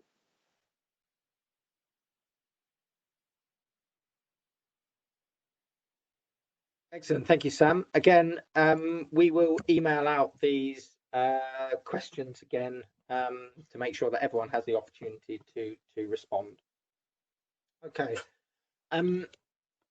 Kyle, I've seen again that you are online, hopefully there and clear and ready to go. Fingers crossed. Testing, testing. 1, 2, 3. Yeah, I can hear you. Great. So that is good. So you are now in between us and the break. I have seen your slides. There's quite a lot of content in there. If we can give the context and in enough to frame the questions, that would be great. Thank you. Perfect. No, will do. Morning, everyone. I'm Kyle Marchie from SSEN, but working on the conflict avoidance and unintended consequences work, which you should, most that have been involved in the advisory group before, should have seen this come to you kind of later last year. And there was a publication also that went out later last year with the work that had been completed to date. So just wanted to do a quick recap on ultimately what the aim of the product was in the first place, and any updates since we last came to you, and an approach going forward based on some broader feedback and feedback as well through the PID consultation. So ultimately, the product was to try and explore those conflicts of interest, unintended consequences, getting them all into one particular place, into one tracker, and identify appropriate mitigation measures, understanding who was taking ownership, predominantly within the open network project itself, but also identifying where there need to be external influences as well, and making sure that it was being built upon the Bringo work that was done 2018, 2019, and the input from stakeholders such as yourselves last time. So we took on advisory group feedback, and the version that is currently available on the website was published in November, taking on that feedback and that of the wider stakeholders. So importantly, it was always intended that it was focused on the conflicts of interest. So an example of that would be where between DNO owned flexibility and customer owned flexibility, for example, how we ensure that the rules are set up to ensure that that conflict of interest is mitigated. So there are a number of those, approximately 9 conflicts of interest, but substantially more unintended consequences, because those are obviously the consequences that can come from many of those potential decisions made, and can be from the DNO ESO angle or from the wider customer base as well. It was always intended that this would ultimately be a transparent register. It would be kept up to date as new things came to the, and on the website we were quite clear we were open to any updates kind of coming into the group, and left it ultimately at that. So that's where we kind of got to at the end of last year, and I'll now move into to give you a feel for what's happened since then and why we're now looking to maybe make some adjustments and a proposed new approach. Thank you. So since the last publication and the work done to actually get the material pulled together, there have been kind of 3 main streams that I've kind of highlighted here. Noting there's lots of things going on in the industry, but these 3 have made more of a significant impact on the actual tracker itself. So on the left-hand side here, we've got all of the products that are, so all the projects that are going on within the industry. There's lots of different innovation streams. So you've got your more traditional NSE projects, led predominantly by the network licensees, but you've more recently had the Base Flex Challenge with projects such as Trader, Piccolo Exchange, and that type of thing. Power Forward Challenge, a joint fund between the Canadian NRCan, which is the equivalent of BASE, and our own BASE group as well. So you can see there's a number of different initiatives all kind of flowing in, and what we've tried to do within Workstream 1A, which is looking at the flexibility markets as a whole, through particular product groups, trying to pool a lot of that learning together. Now that learning has been specifically focused. Now as I've highlighted there, particularly around the non-DSO services. So many of these projects are looking at the new markets, so not necessarily just considering the balancing mechanism, ancillary service markets, and the ESO and DSO type constraint management markets. These are also looking to understand whether there are kind of peer-to-peer type trades, what else ultimately is out there, life of stack trading, all that type of stuff. So specifically around that product, that's obviously flagging potential new DSO services, and that group is progressing along with that, and we'll probably come to you later in the year with more detail around that one specifically. But through that work, we're identifying potential new unintended consequences and conflicts of interest, but predominantly the unintended consequences. And that's now giving us a list of new ones, things that are still relevant to what Open Networks' focus is, but because it's all around the facilitation of these particular markets. So there's quite a few new ideas that have come up that wouldn't naturally come from the licensees themselves, but from those wider stakeholder groups, are something that we can now log and ultimately share. In a similar vein, the middle one there, the market rule simulations. So one of the innovation projects, one of the NSE innovation projects called Transition, ran some what were known as war games, or more widely known as the market rule simulations. So what they were designed to do was ultimately have all the actors, or a substantial number of the actors, in a room, and you play through some scenarios, almost like a playing card, top trumps type situation. So this is before you go to full trials or trying out a much more developed full type DSO system. You're trying to understand, well, what potential conflicts of interest could arise from the rule base that we might pick up from either ESO type services or from other markets. So this was run in partnership with the consultancy Origami, who were formerly an aggregator, and those rules were designed, or those market rules simulations were designed to bring in a number of the DSOs and as I said, other market actors as well. So we had representation from all the way through from other aggregators, traders, suppliers, different customer groups, to try to give that kind of broad approach. And through that, it was always designed to try and, as you can see from the image, break the rules. And through breaking those rules, obviously a number of new conflicts of avoidance and unintended consequences were flagged there. So again, those have been noted and can certainly be included in the kind of future revision. And the final one there is more broadly. So transition is part of TEF, and I know we've presented on that previously. So transition, EFS, and Fusion coming together as TEF are three independent projects, but are working as a collaborative. And really, that's the test bed for a lot of the work that we're doing within the Open Networks project. So there's an opportunity, and we identified the opportunity, particularly on this year's work plan, that there's an awful lot of activities going on both sides that we could do more joint work as a whole. And I'm currently the TEF representative for those three projects, which involve a significant number of the DNOs and ESO, not to mention a number of different stakeholder groups.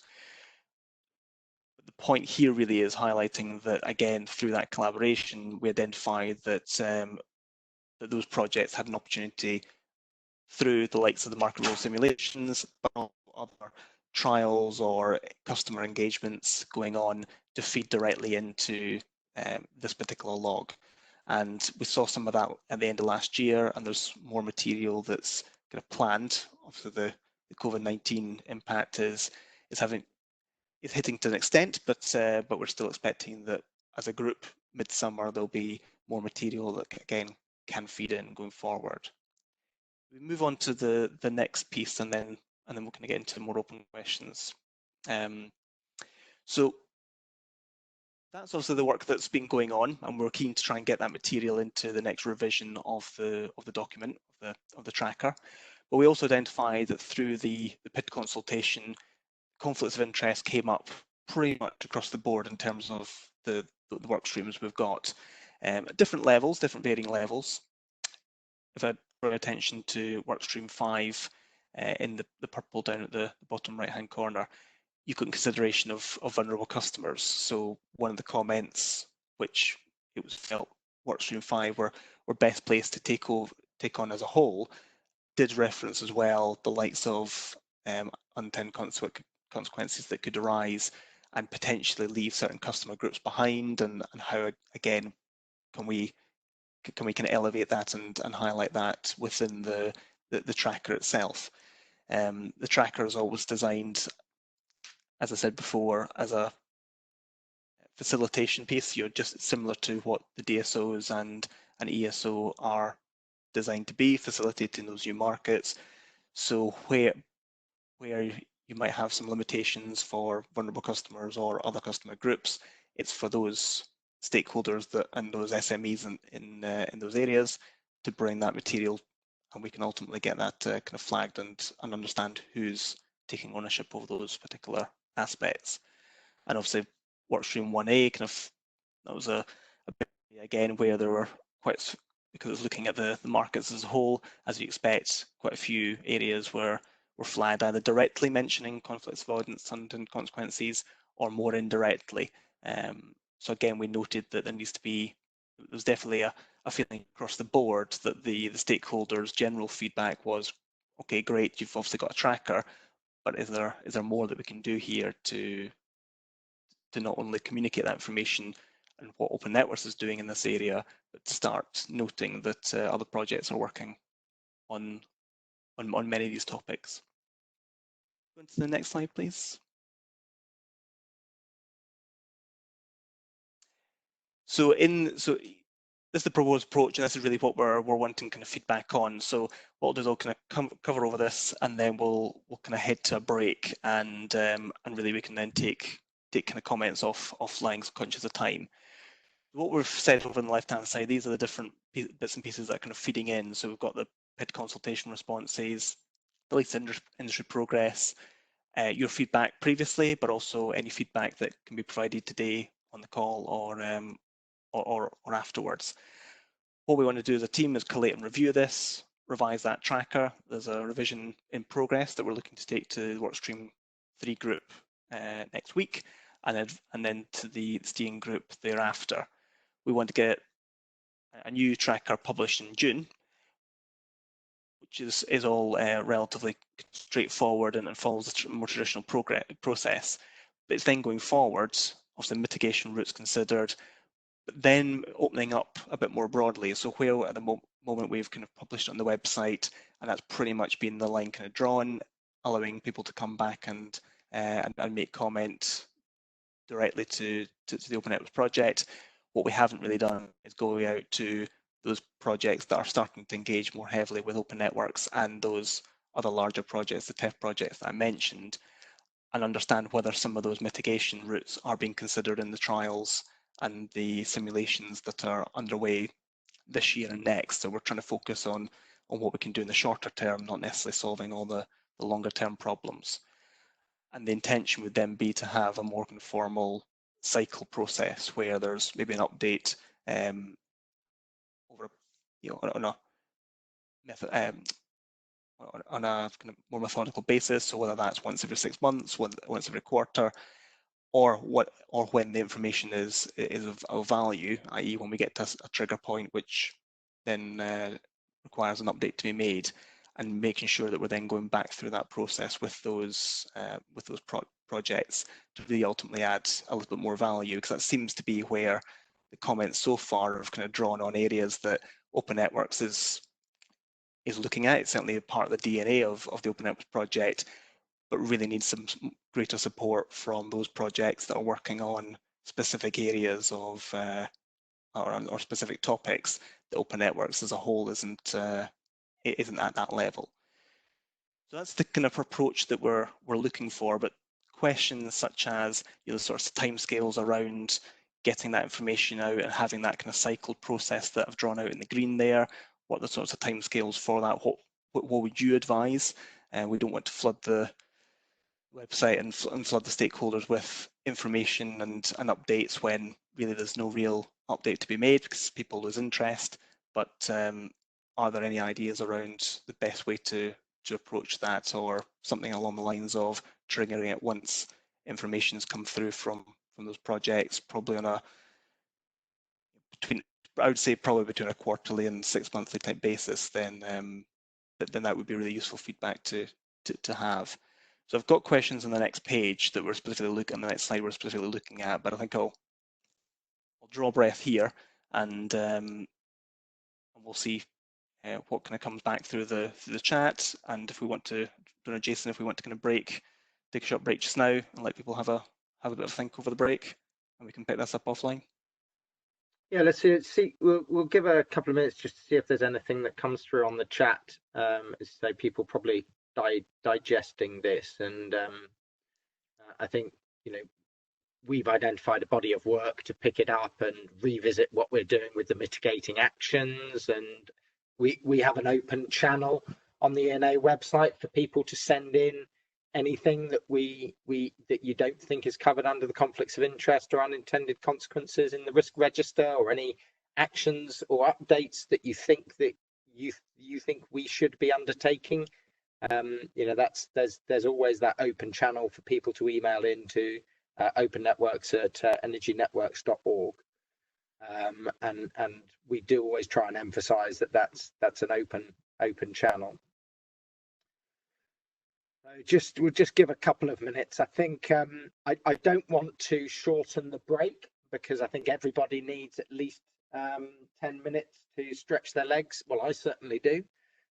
Grab a cup of tea, clear your head a bit before we go into the next lot. So I'm going to suggest at that point, again, we'll email these out as Carl has put on his slide to get some input. We are keen to get input. We are continuing to work on this. So it says 11:20 on here. I'm going to suggest 11:30.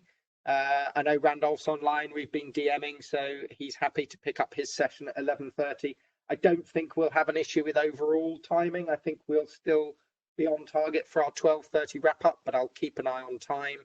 I was particularly keen to make sure that people had their opportunities to raise questions on the chats on the products earlier. So let's take a break. We'll reconvene at 11:30, and then Randolph, we'll pick up with you at 11:30. I'm just going to keep my session open, put it on mute, go make a cup of tea, and then we'll come back then. If that's okay with everybody, we'll do that. Yeah. Great. Thanks, Jason. Super. Thanks, everyone. Thanks, Kyle, and thank you to all the presenters for the first slots. We'll come back at 12:30.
Okay, everybody. I see we still have the bulk of participants still logged in, so thank you for your ongoing attention and your patience. And I think without further ado now we should press on with our next agenda item, and I'll hand over to Randolph on the innovation strategies and data working group. Randolph, thanks for joining us. Many thanks, Jason. Can you guys hear me okay? Yep, we're all good. We can hear your dulcet tones. Brilliant. Thanks. Excellent, thanks. So, hi everyone, good morning. For those of you who don't know me, I'm Randolph. I'm Head of Innovation at ENA. And after previous feedback from the advisory group, we heard that you guys wanted to know about our innovation strategies and the work that our data working group is undertaking. So I'm here to give a presentation on those.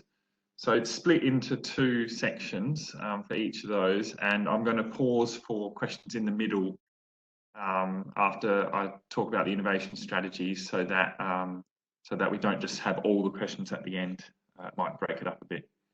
So I've got roughly about 10 minutes on each, and then time for questions and answers as well. So Dan, are you controlling? If we can just move on, please.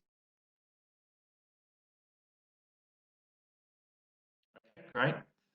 So, I mean, you don't really need the introduction to ENA, but I think the key thing to mention with respect to innovation is that we bring together all of the electricity networks and gas networks in GB into working groups focusing on innovation and focusing on how we spend, coordinate and collaborate on innovation projects. I think we can move on from that one, Dan.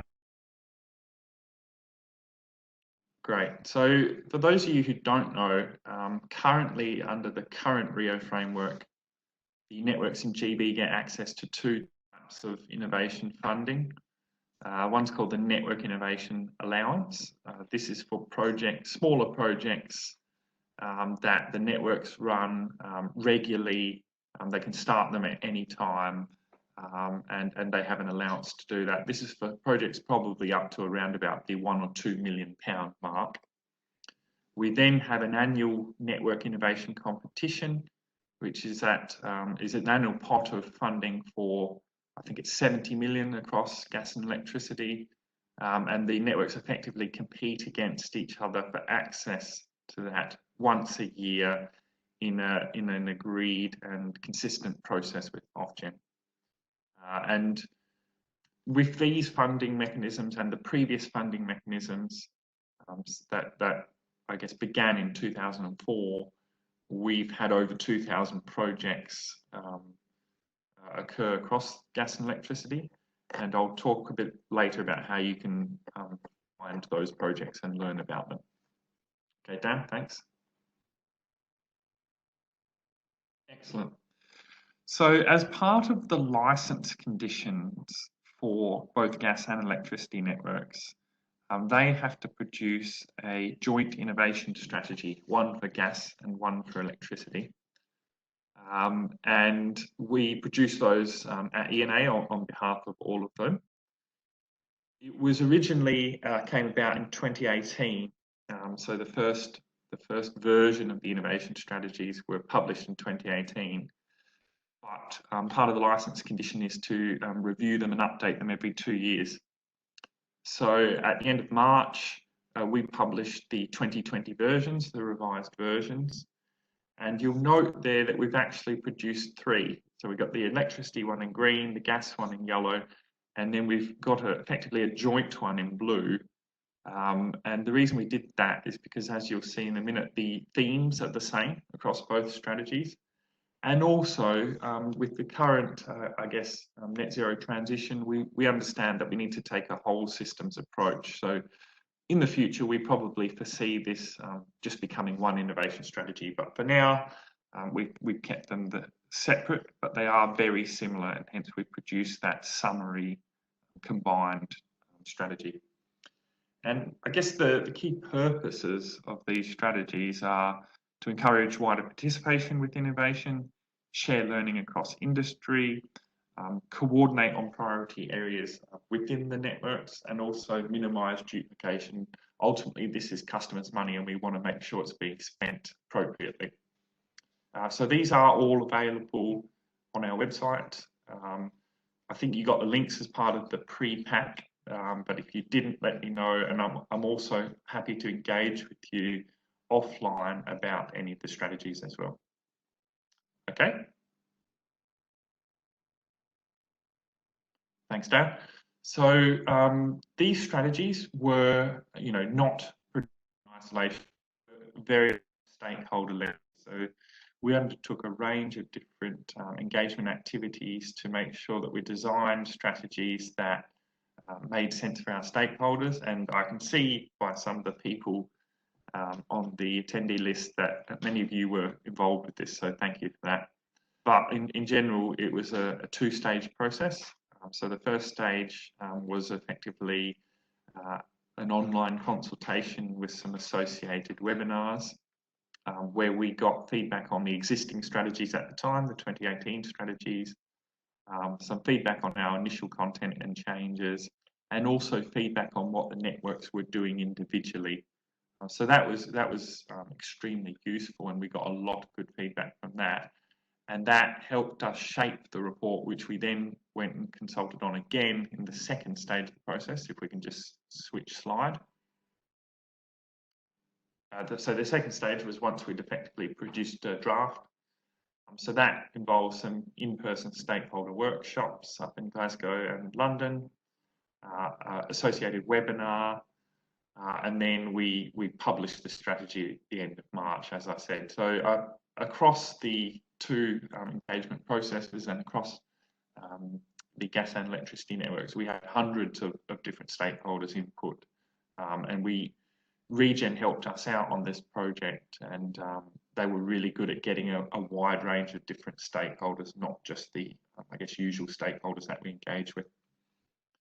Okay, Dan, if we move on.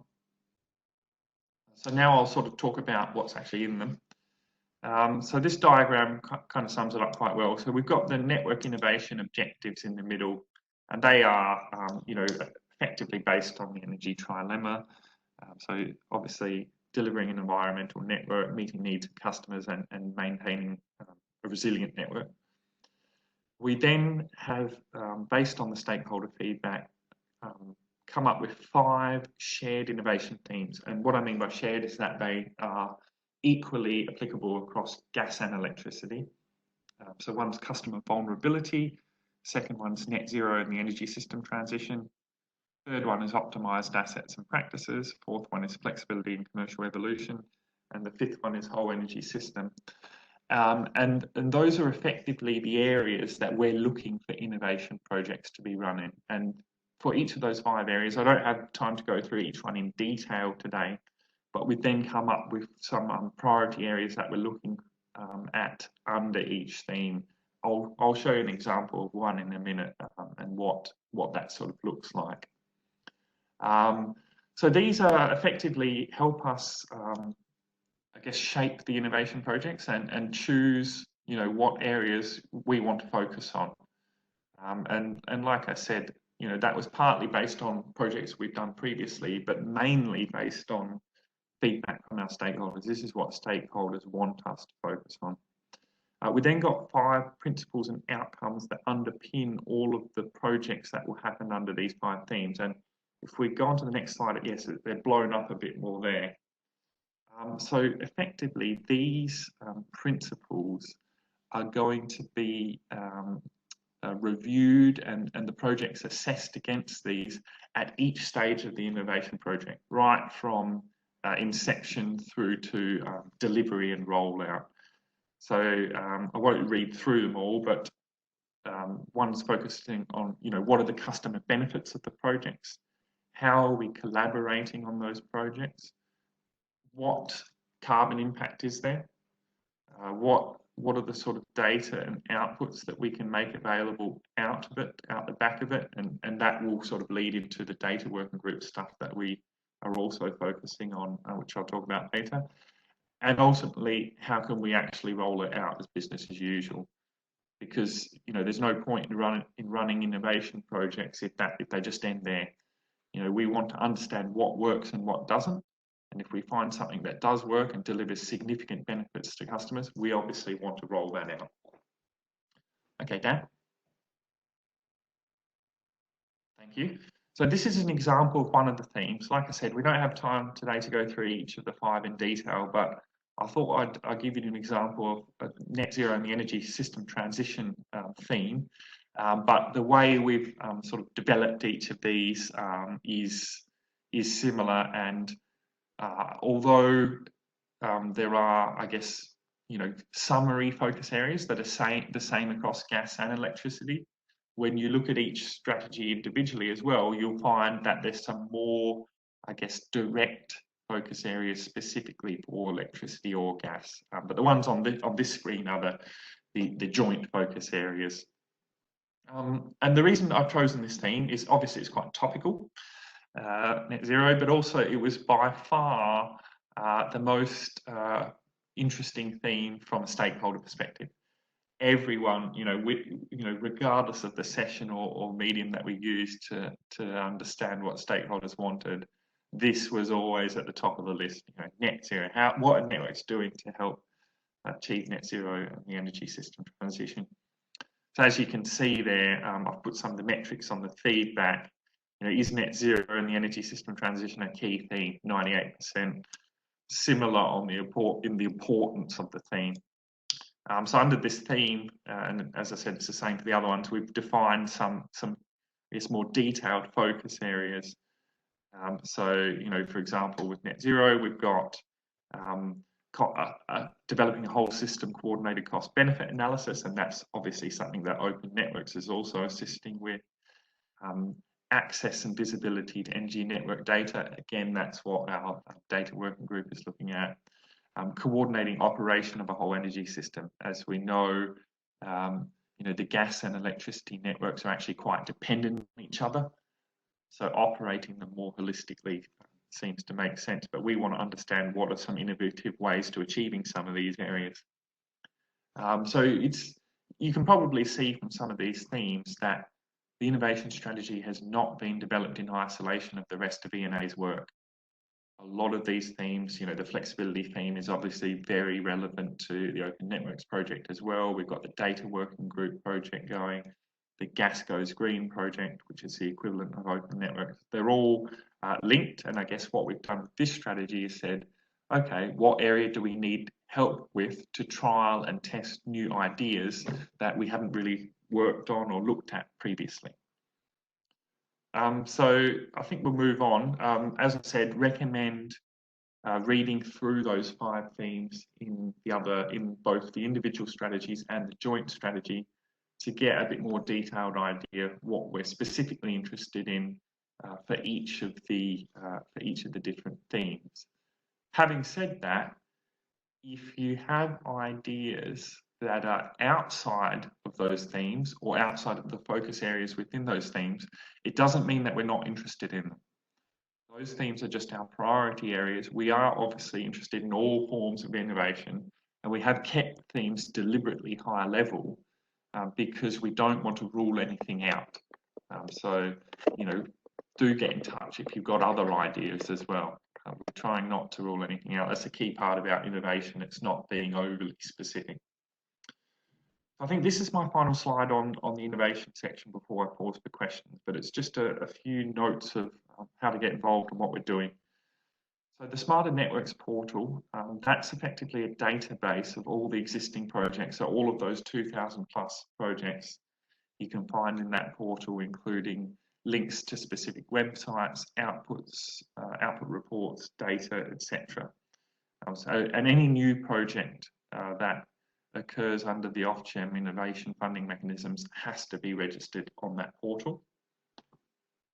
We also have a NI, stands for Network Innovation Collaboration Portal, which is effectively a two-way communication between innovators and networks, where innovators can pitch their ideas to us, ideally based on those themes, but as I said, we're interested in other areas as well. And also when we have specific needs and calls for ideas, we basically go out back through that portal and ask for help through that. So, you know, a good example, we do an annual joint call for ideas for network innovation collaboration projects. Network innovation competition projects, and we put that call out through that portal. Another example, last year we were looking for ways to determine PCBs within transformers non-intrusively. We put a specific call for that technology out on that portal. Links to the strategies there as well. And then in terms of dissemination events, we have the LC&I conference, this year planned for 3rd and 4th of November in Liverpool, but obviously that is becoming increasingly unlikely. So that, you know, I'm not saying it will, but it could become a digital event. We also have innovation forums, which is kind of like a mini version of LC&I, where we output the learnings from the projects, and those happen across the year. The next one, we haven't firmed up the date 100%, but it's likely to be in June. And if you sign up to the portals, which is free to do, you'll get the invites to those. There's also the Gas Innovation Showcase as well. So that's all my points on the innovation strategy. So I'm going to pause for questions at that point. Have any come through? I don't know if I can see them all. We have one from Helen Randolph. I think that's for the chat data. box. I think that's for the data Yes, working group, really. It's probably against the data working group. Yeah. Yeah, I'll pick that one up after that. No problem. Any others on innovation?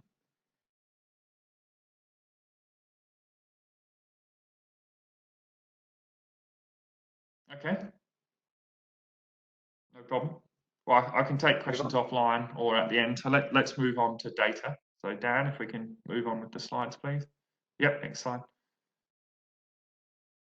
Right, so data working group. So E&A set up a data working group late last year across all our gas and electricity networks. So it's UK and Ireland, transmission and distribution, gas and electricity, regulated, and I guess other networks, so like IDNOs and people like that, who are members of E&A. We also work very closely with BEIS, Ofgem and Innovate UK on this working group. And that includes sitting on the advisory group for Innovate UK's MEDA competition, their Modernising Energy Data Access competition. It's also key to note that this project, from an electricity networks perspective, is closely linked with the Open Networks project. It effectively feeds into Open Networks. And similarly, on the gas side, it links into the Gas Goes Green project. So since we launched that working group, all of the networks in GB, actually the Irish as well, have launched digitalisation strategies. So that was part of the RIIO-2 requirements for gas and transmission, but the distribution networks have done the same. And those are all launched and all available on our website. We are waiting on feedback from Ofgem on those. And then based on that feedback, we will be updating those and potentially developing an E&A one as well, if it makes sense. We also have been and will be running a range of different stakeholder engagement events with the work coming out of the data working group. Unfortunately, because of the COVID situation, some of these events have been either cancelled or delayed, and we've had to move to a more digital format, and I'll talk about that in a minute. But because you guys are obviously on our Open Networks Advisory Group and mailing list, you will hear about any stakeholder engagement or outreach via that mechanism. So you don't need to sign up to a new mailing list or anything like that. I guess the final thing to note is the Energy Data Task Force report, which was also launched last year. We are helping with the delivery of those, including working on the digital systems map, which was recommendation 5, I'll talk about in a minute, but also sitting on the various other government work streams that are helping to deliver the 5 recommendations from that report. We move on, please, Dan.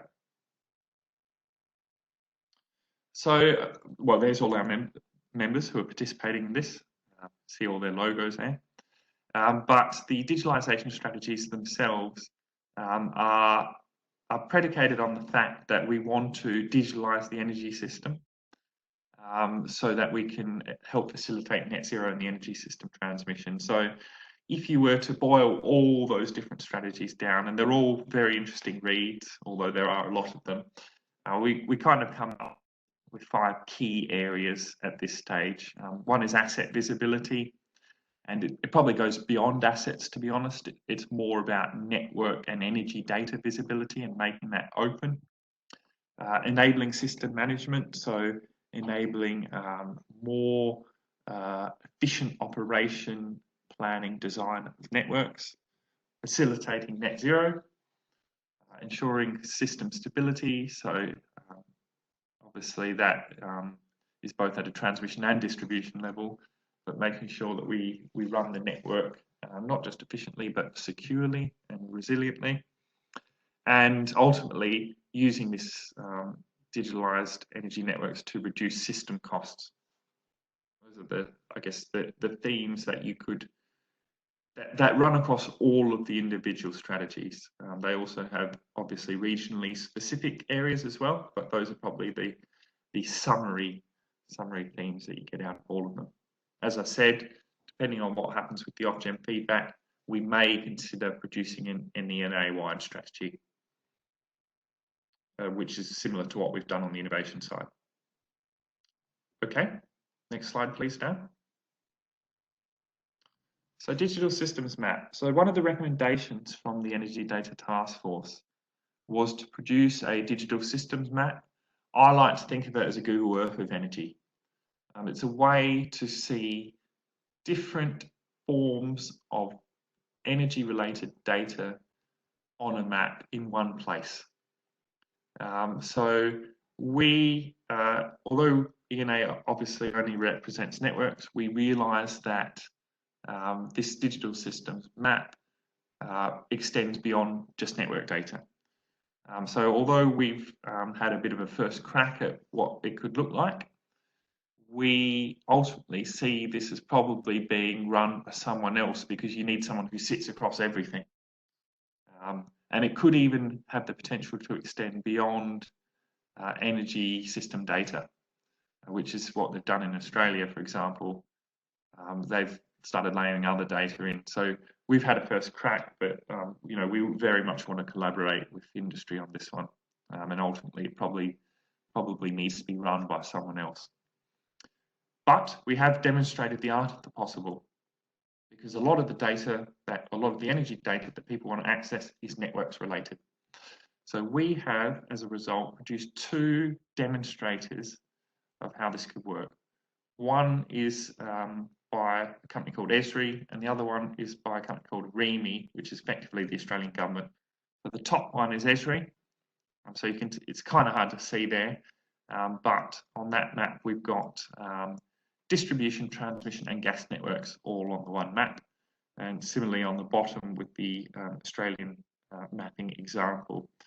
So I don't expect you to be able to read those images, but what we've done, instead of running an event, which is what we originally had planned to do, we produced a YouTube video giving a bit of an overview of the digitalisation strategies, and also a demonstration of how these maps work and how the different data can be layered onto the one place.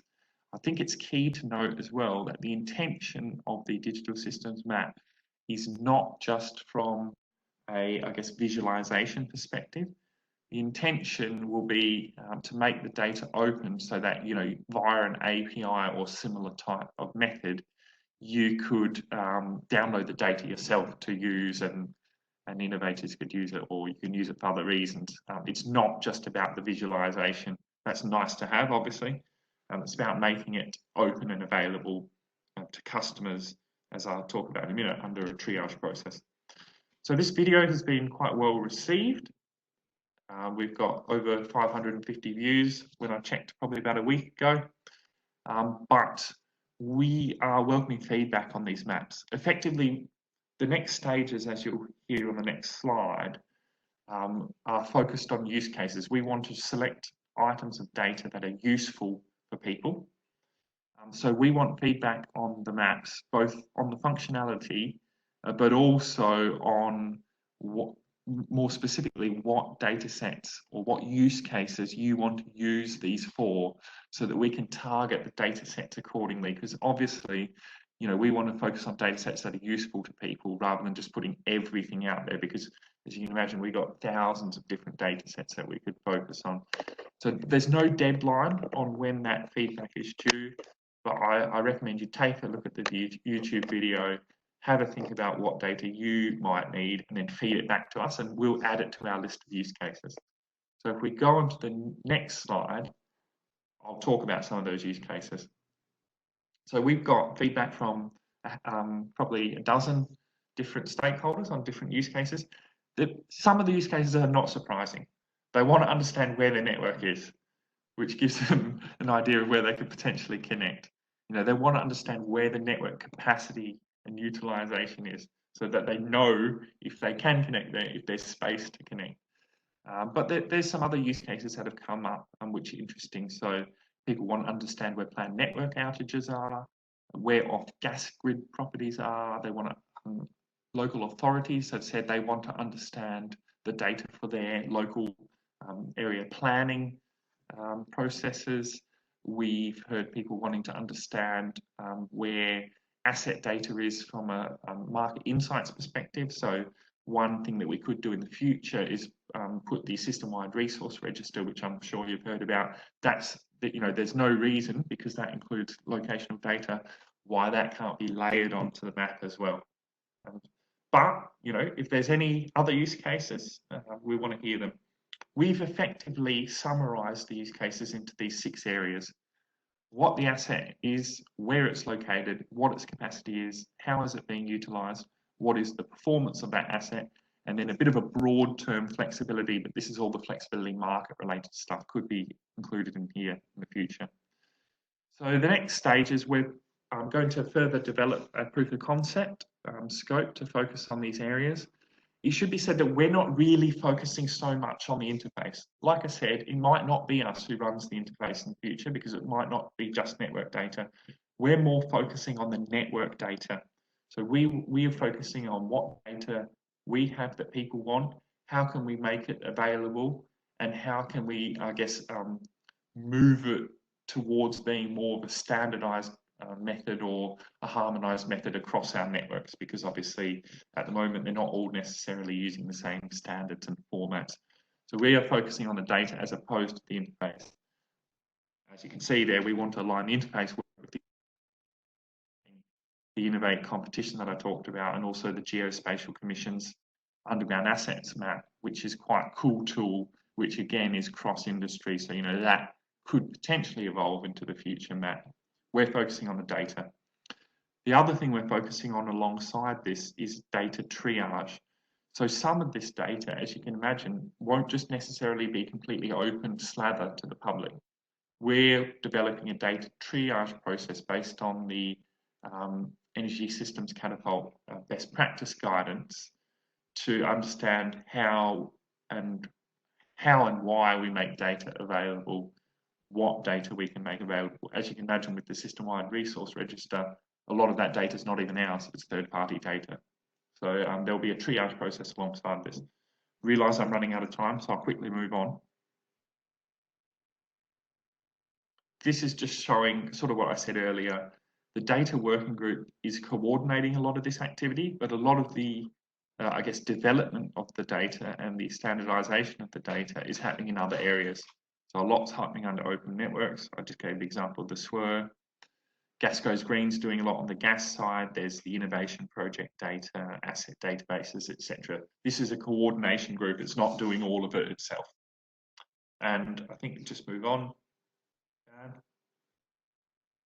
Finally, as I said, to get involved, in terms of hearing about all the stuff, you're already on the mailing list. You're already part of the stakeholder list, so no need for you to do anything that way. But if you want to see some of the outputs, see the digitalization strategies, for example, get the link to the video, we have created a page on our website as well, which is on the screen there. So I think that was all my slides. I realise I'm just on 12, but there are a couple of questions. Hope a couple of minutes to answer them, if that's okay, Jason. Yeah, that would be great. Thanks, Randolph. Great. So I think I've got the questions in my chat box here. So a couple from Helen, or one's a comment saying the digital systems map video was useful. So thanks for that comment, Helen. Appreciated. It was very well received across industry, so it's good to hear that. But you did have a second question or second point on Flexa,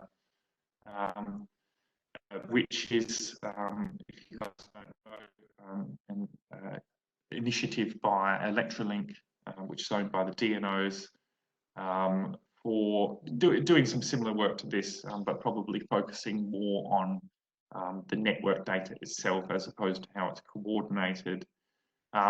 It is actually separate to this at the moment. Personally, I don't know too much about the Flexa project because obviously it's a separate company. So I'm working with particularly our DNO members to try and understand that project a bit better myself and how it would align to the work that we're doing under this, because obviously we want to coordinate all the activity happening across industry. So I can't add too much to that at the moment. I'm sort of trying to get involved and understand it a bit better myself as well. They are running a consultation on it at the moment as well, and a webinar, I think, in a couple of weeks. So I recommend that you guys feedback that way as well. But we'll be doing the same from an EMA perspective. I think I've got another question here from Lewis. Thank you for sharing the information. How do consumers fit in with the digitalisation strategies? Is there a direct link between the digital investment and consumer engagement? So in short, the answer is yes, they do fit in. Basically, when those digitalisation strategies were developed by the networks, they undertook a range of stakeholder engagement with their stakeholders and customers. I think it's fair to say that they are new, they're fresh, they're a first pass of the strategies. So we're looking for feedback on them. We're looking for how to better engage people going forward. We're potentially looking at how we could align them more on an industry level.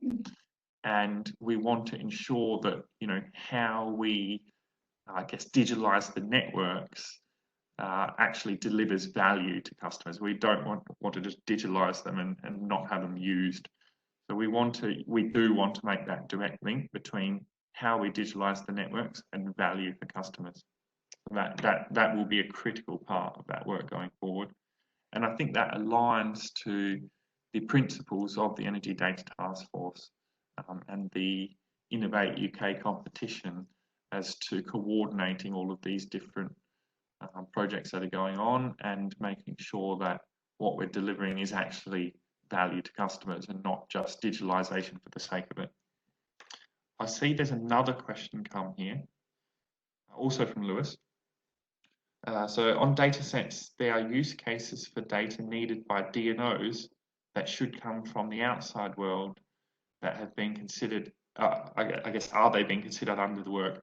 So yeah, so this is where, for example, a DNO, it would make our lives much easier particularly from a planning perspective, but also operationally, to understand where all the solar assets are, or understand where all the EV charge points are, similarly with heat pumps. So that is absolutely a part of this work, and is a part of the work that we're doing with Innovate UK. Is the opposite use cases. What do we want as networks? The system-wide resource register, I think, is a really good example of that. Having a proper register and an associated registration process alongside that gives us visibility of DER for the purposes of not just planning but also operation of the networks would be hugely beneficial, and there are real benefits that could be delivered to customers that way, particularly with lower bills. So we work closely with the people providing that data, but also government from an asset registration perspective to make sure that that sort of register gets populated and is made available to networks so that we can deliver that value. I can't see any other questions, guys, unless I've missed some. Is that right? No, I think that's all of them, Randall. Great. Okay, well, I'm sorry. We can pick up offline.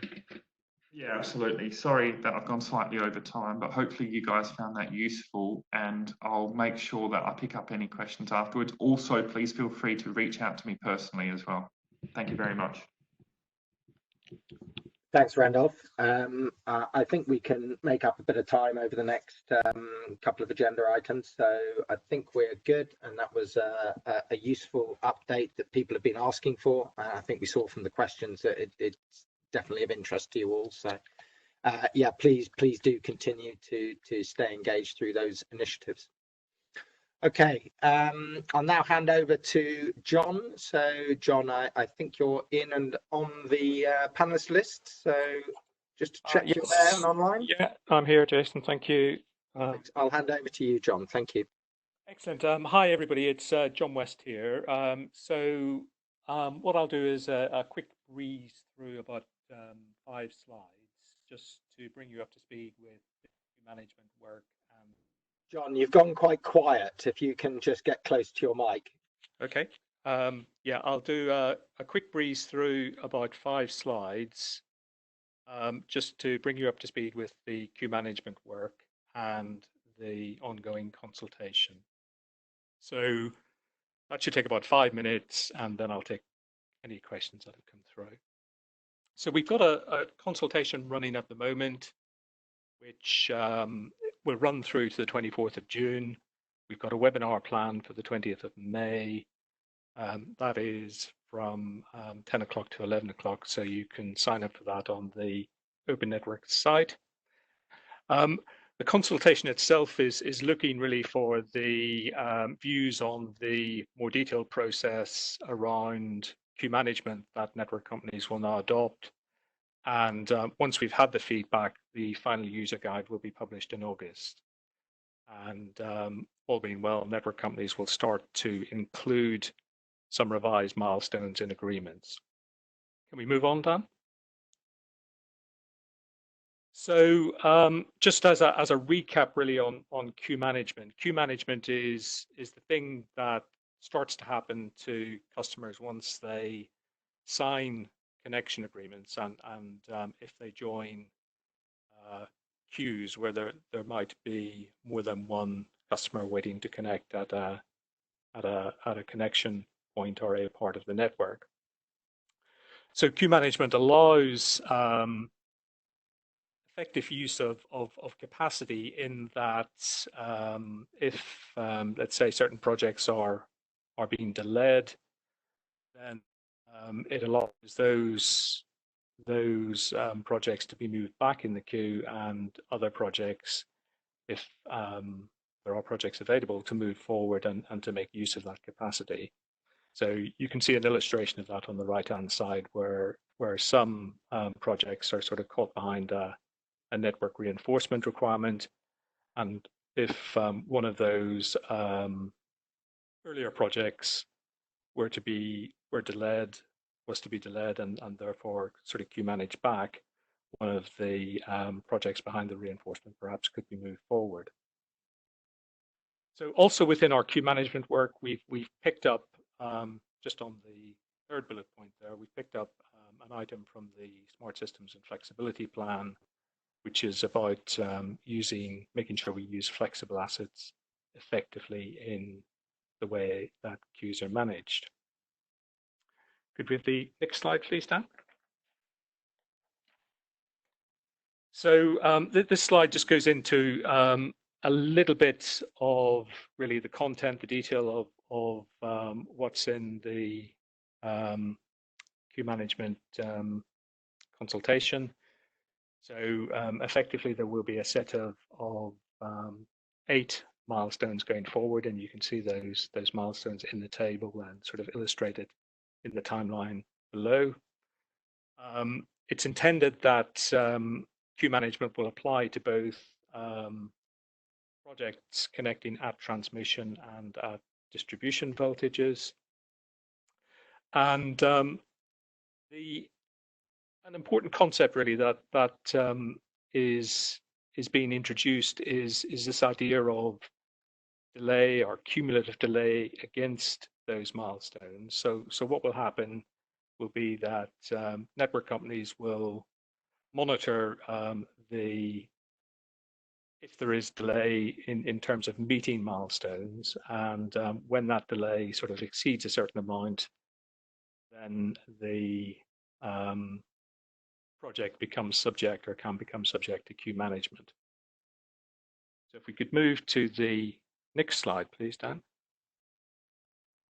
So a little bit more about what's in the queue management consultation and the user guide. So the milestones and the tolerances against those milestones are explained in some detail, together with some examples. Those tolerances, sorry, and the amount of delay that is allowed against milestones are different at different connection voltages. So they will be longer, for example, at higher voltages than at lower voltages. The user guide covers and explains how cumulative delay will be applied, what will happen if tolerances are exceeded and there's a need to queue manage. And also there are, picking up on some feedback we've had in previous consultations, there are some limited circumstances where project delays wouldn't contribute to that cumulative delay that's being measured. So the second main bullet point just picks up in the user guide that we're recognizing that flexible resources should be and can be promoted in connection queues if they can bring wider benefits. So there's an acknowledgement of that in the user guide, and I'll come to that in a moment in a bit more detail. If we could go to the next slide, please, which is the sort of final slide I'll delay on, and then maybe just take a few questions if there are any questions. Once we've done the queue management consultation, the remaining work of the queue management product team in 2020 will be to finalize the user guide, obviously picking up any points that have been raised in the consultation, and that will then be published. And as I say, all being well, network companies will then start to include the updated set of milestones in connection contracts. The intention is not to start to apply or use queue management until code modifications have been raised and completed. There's a need to change the CUSC and the DECUSA so that the queue management can be applied at transmission, and also because it has impacts on, or potential impacts on, customer charges and liabilities. So those code mods would be raised fairly shortly after the end of the consultation and the publication of the final user guide. We're starting to go into the process of drafting those and talking with code administrators now. So the further things that we have to do, we need to assess the benefits of applying queue management to existing contracts, because it's not absolutely clear that exactly what value we will get by if we don't apply to existing contracts as well as to new contracts going forward. So there's a bit of work going on to assess that. And coming back to the use of flexible resources, we're going to, having agreed that flexible resources should be used to help free up connection queues, we're going to put in place an implementation plan by September of this year, which will look at what can be applied quickly by way of use of flexible resources, what opportunities there are across network companies to do this. And in doing that, we'll also take account of ongoing work in Workstream 1A and obviously of consultation feedback as well. So the final slide, which I won't go through in detail, is just an example of how the policy might be applied in practice. Hopefully it's fairly straightforward to follow. But I think I will stop there and see if there are any questions that anyone.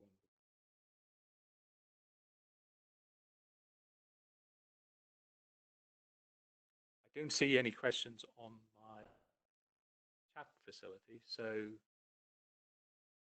assuming that is okay. I think okay, John. Just to reinforce timing for stakeholder engagement and webinar for the queue management consultation. Just So remind people. Yeah, so it's on the earlier slide, but the consultation itself will close on the 24th of June. The webinar that we have planned at the moment is 20th of May, 10 o'clock to 11 o'clock. We'll go through it then, obviously, in a bit more detail, take questions, so there will be an opportunity there. If the demand is such that we need to run a further webinar in the following week or thereafter, obviously we'll do that. But we'll wait and see what sort of input, what sort of demand there is for the webinar on the 20th. Excellent. So I just wanted to just put that out there as the key date and time for the webinar. If you haven't got that in your inbox and you are interested in attending, then please do drop us an email at the usual email address, and we'll ensure that you're included in any details for that webinar. Thanks very much, John. You're welcome. Good whistle through queue management, and we'll now come on to Steve with an update on where we are with the DSO implementation plan, which is very much underway and a big body of work. So Steve, just over to you for a quick update on that. Yeah, Jason, should be able to get you back on track. It's just a very short update outlining where we are with the DSO implementation plan. Most of you should know about this, but for those that don't, it's around giving visibility of how we're adopting those capabilities within DSO operation appropriate to DNOs, and putting that visibility on the ENA website, so stakeholders can interrogate that and see when functionality will be delivered over the coming years. So DMV-GL have been helping us with that process. Each of the networks, including DNOs, the ESO, and the transmission companies, have been completing spreadsheets to outline their, where they are with the steps under each of the functions, and those address, some of the systems and capabilities that are needed to support those functions. And as we've gone through that process, we've just finished off a round of weekly function surgeries with Workstream 3 member companies to address issues and gaps and discuss understanding and identify where there might be additional steps that hadn't been captured on the roadmap. Maybe where there's innovation taking place, or different initiatives that have been rolled out to other DNOs. So that's been quite a heavy process, and quite a lot of sense checking along the way. We've completed those function surgeries now, and DMV-GL are just in the process of completing that data collection, and looking at new steps that have been suggested and coming up with some sensible definitions and nomenclature around those that all the networks can agree to. So discussing with Ofgem on charging and access reform, because one of the functions is charging and access, but really that's being driven by the Ofgem work on that side. And the aim of that data collection at this stage is to come back to the next Workstream 3 meeting, which is next Thursday on the 14th of May. And that's in effect a final surgery discussion to align on common steps and address any issues or understanding, and a discussion on the initial draft deliverables around the roadmap and its look and feel. That'll also be taken to the steering group on the 24th of May, and between the 14th and the 24th of May, the networks will have another opportunity to look at the steps and look at how they've completed that, and maybe make adjustments based on understanding from that Workstream 3 meeting. And then once at the steering group and those draft deliverables have been signed off, there'll be a final round of checking, and the final deliverables will be taken to the 11th of June Workstream 3 and 18th of June steering group, and we're hoping to disseminate the plan through June and July, and we'll have events to coordinate that and to help people navigate the roadmap and see the wealth of data that's going to be in there, and make the most of that. So hopefully that's given a clear outline on the roadmap and implementation plan. Again, any questions, send them through to the ENA, and we'll come back to you on that. But as I said, at this stage, it's just really an update to say where we are. Thank you, Jason. Thanks, Steve. Yeah, as Steve said, just a whistle-stop tour to show you where we are. We're on target. DNV and the network operators are doing a large body of work to pull this together. So when you see this coming out June, July, we'll target the comms at a sort of high level on what we're trying to do here and how we're being transparent, and then there'll be any level of detail for you to drop into down below that. So it's a really comprehensive body of work, having seen it. Yeah, absolutely. Great stuff. Thanks, Steve. I will move on now to Alex, because it's important for us to give you an update on where we are with the common contract and the opportunities particularly for stakeholder engagement on that. Alex, are you? I think you're online and part of the panelists, so you should be able to pick up from here. Everybody okay? No echoes? We can indeed. Thank you, Alex. I'll go mute now. Perfect. Okay, so just in the interest, I know that we're still overrunning. Dan, if we actually skip to slide 4, if that's all right, as opposed to running through some of the initial prep bits. The initial points were really a kind of looking back scenario. I know there've been a couple of concerns raised about the level of stakeholder engagement in terms of getting to version 1. The key point of note for the presentation is that version 1 is now released. It's available on the DNA website, and actually the DNOs are all in the process of adopting that and adapting the schedules to specific service requirements, which are going to be used in tenders from here on in across the suite of DNOs that are adopting. So just a quick overview in terms of the engagement and feedback. So there's been sustained engagement within P4 throughout the collation of the good practice guides, the gap analysis, releasing the initial proposals around the common agreement structure, and then more engagement at the beginning of this year, end of last year, when we started to look at the release of version 1. So version 1 is now there and available to download, and of course we were able to, thanks through the ENA, to engage CMS to help the drafting of that final agreement. And what will also be available, or is available now, is an update from CMS in terms of the key changes, the key elements of the contract that have been worked on to release version 1. And of course, shifting towards a more looking forward, the idea being is that over the course of this year we'll be working more specifically on the ESO alignment, but not exclusively, to create a version 2 of this agreement so there can be a wider uptake across ESO and DSO services. So Dan, if we shift forwards one slide. So ultimately, in terms of this year, there's another significant body of work that's going to be undertaken by the P4 team to take the version 1 of the document, to pit that against the existing ESO range of contracts that are there across their different service types, and again to try and work on a version 2 that can be adopted on a wider basis. So in terms of version 1, obviously we've got this advisory group today where we're inviting feedback on the document itself.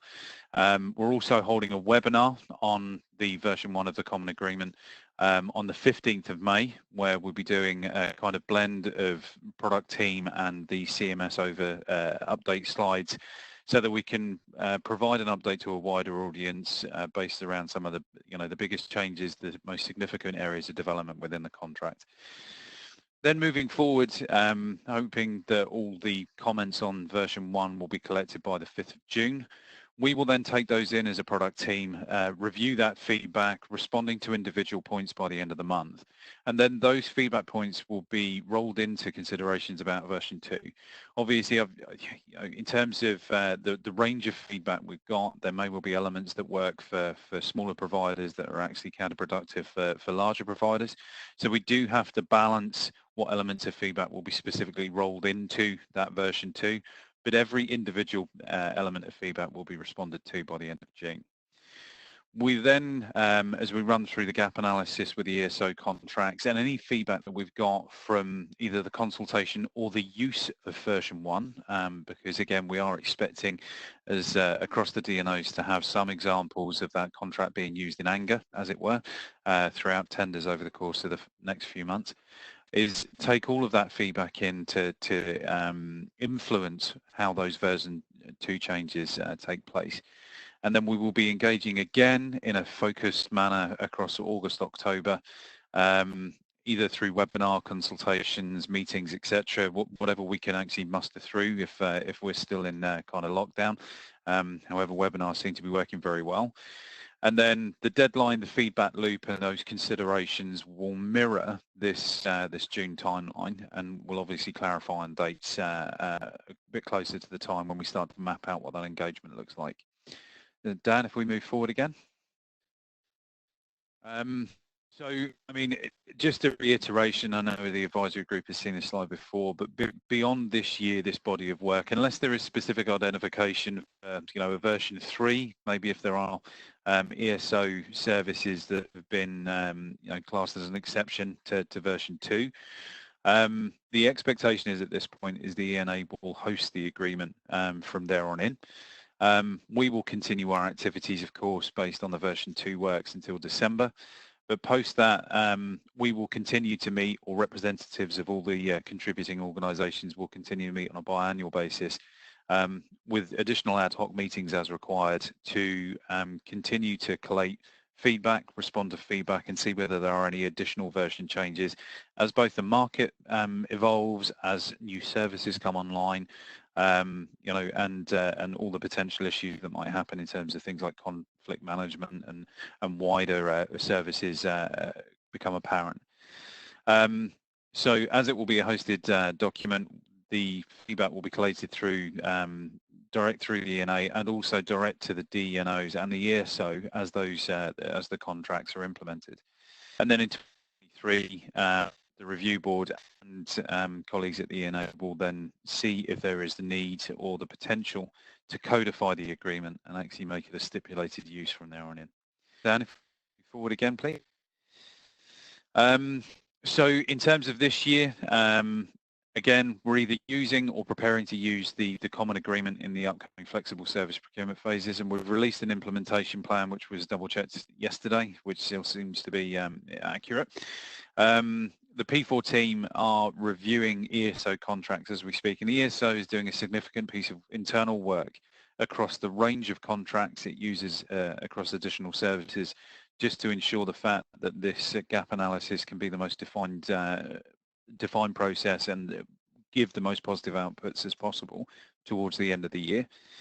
We will then kick off alignment works, again, using the base common agreement version 1 and that range of ESO contracts in a similar fashion as we've done in the past 12 months to identify those points where there is already commonality, identify those points where there is significant variation, and look to tighten up both the version 2 contract and also the schedules where we've shifted a lot of the service-specific elements of the contract in version 1 to see whether there is any additional alignment that can be done across those schedules to again increase that commonality against what providers are seeing from organisation to organisation.